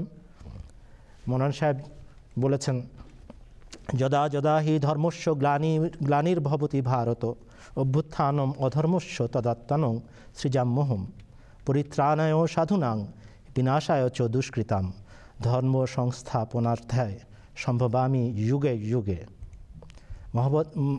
ভগবদ্গীতার 4 অধ্যায়ের 7 এবং 8 পদে এই বাণীটাই শোনানো হয়েছে। যুগে যুগে আসেন, কৃষ্ণের বহিঃপ্রকাশ যুগে যুগে হয়। কৃষ্ণ কে ছিলেন? আপনাদের শাস্ত্রে বলা আছে বিষ্ণুর বহিঃপ্রকাশ ছিলেন। তিনি যখন মারা গেলেন বিষ্ণুর মধ্যে একাকার হয়ে গেলেন। কালকে পড়ছিলাম মহাভারতের মধ্যে এটার বর্ণনা আছে। এবং এইটা এই জন্যই বলা উদ্দেশ্য যে কৃষ্ণ নিজে ভগবানের বহিঃপ্রকাশ ছিলেন। এটাইকেই বলা হয় রসুল এবং অবতার। তারা আল্লাহর গুণাগুণ নিয়ে আসেন। দূরত্ব নাই, আমরা নিজেরা বানিয়ে বসে আছি, বুঝার ভুল। এই ভুল বুঝাবুঝিটা দূর করাটা দরকার। এই জন্যই হজরত মির্জা গোলাম আহমদ কাদিয়ানী আলাইহিস সালাম এসেছেন। তিনি আমাদেরকে আহ্বান জানিয়েছেন, হে মানুষরা, তোমরা এক জাতি ছিলে, এখন কেন বিভক্ত হয়ে আছো? এক হও। আল্লাহ যেমন এক, জাতিগতভাবে মানুষকেও এক হতে হবে। আল্লাহ আমাদেরকে সেটা সৌভাগ্য দান করুন। ধন্যবাদ। ধন্যবাদ আপনাদেরকে। সুদর্শকবৃন্দ, আপনারা এতক্ষণ মনোযোগ দিয়ে আমাদের অনুষ্ঠানটি দেখলেন, সময় আপনারা কাটালেন 2 ঘন্টা আমাদের সাথে। এই জন্য আমরা আনন্দিত। আশা করি আপনারাও আমাদের অনুষ্ঠান থেকে কিছু জানতে পেরেছেন। আগামীকাল এবং পরশু এবং তার পরের দিন আবারও আমরা আপনাদের সামনে অনুষ্ঠানে উপস্থিত হব। আশা করি আপনারা আমাদের এই অনুষ্ঠানগুলো আগ্রহ ভরে দেখবেন। ঐক্য, ভালোবাসা, ভ্রাতৃত্ব ও আধ্যাত্মিকতার প্রতি উদাত্ত আহ্বান জানানোই আমাদের এই অনুষ্ঠানের মূল লক্ষ্য।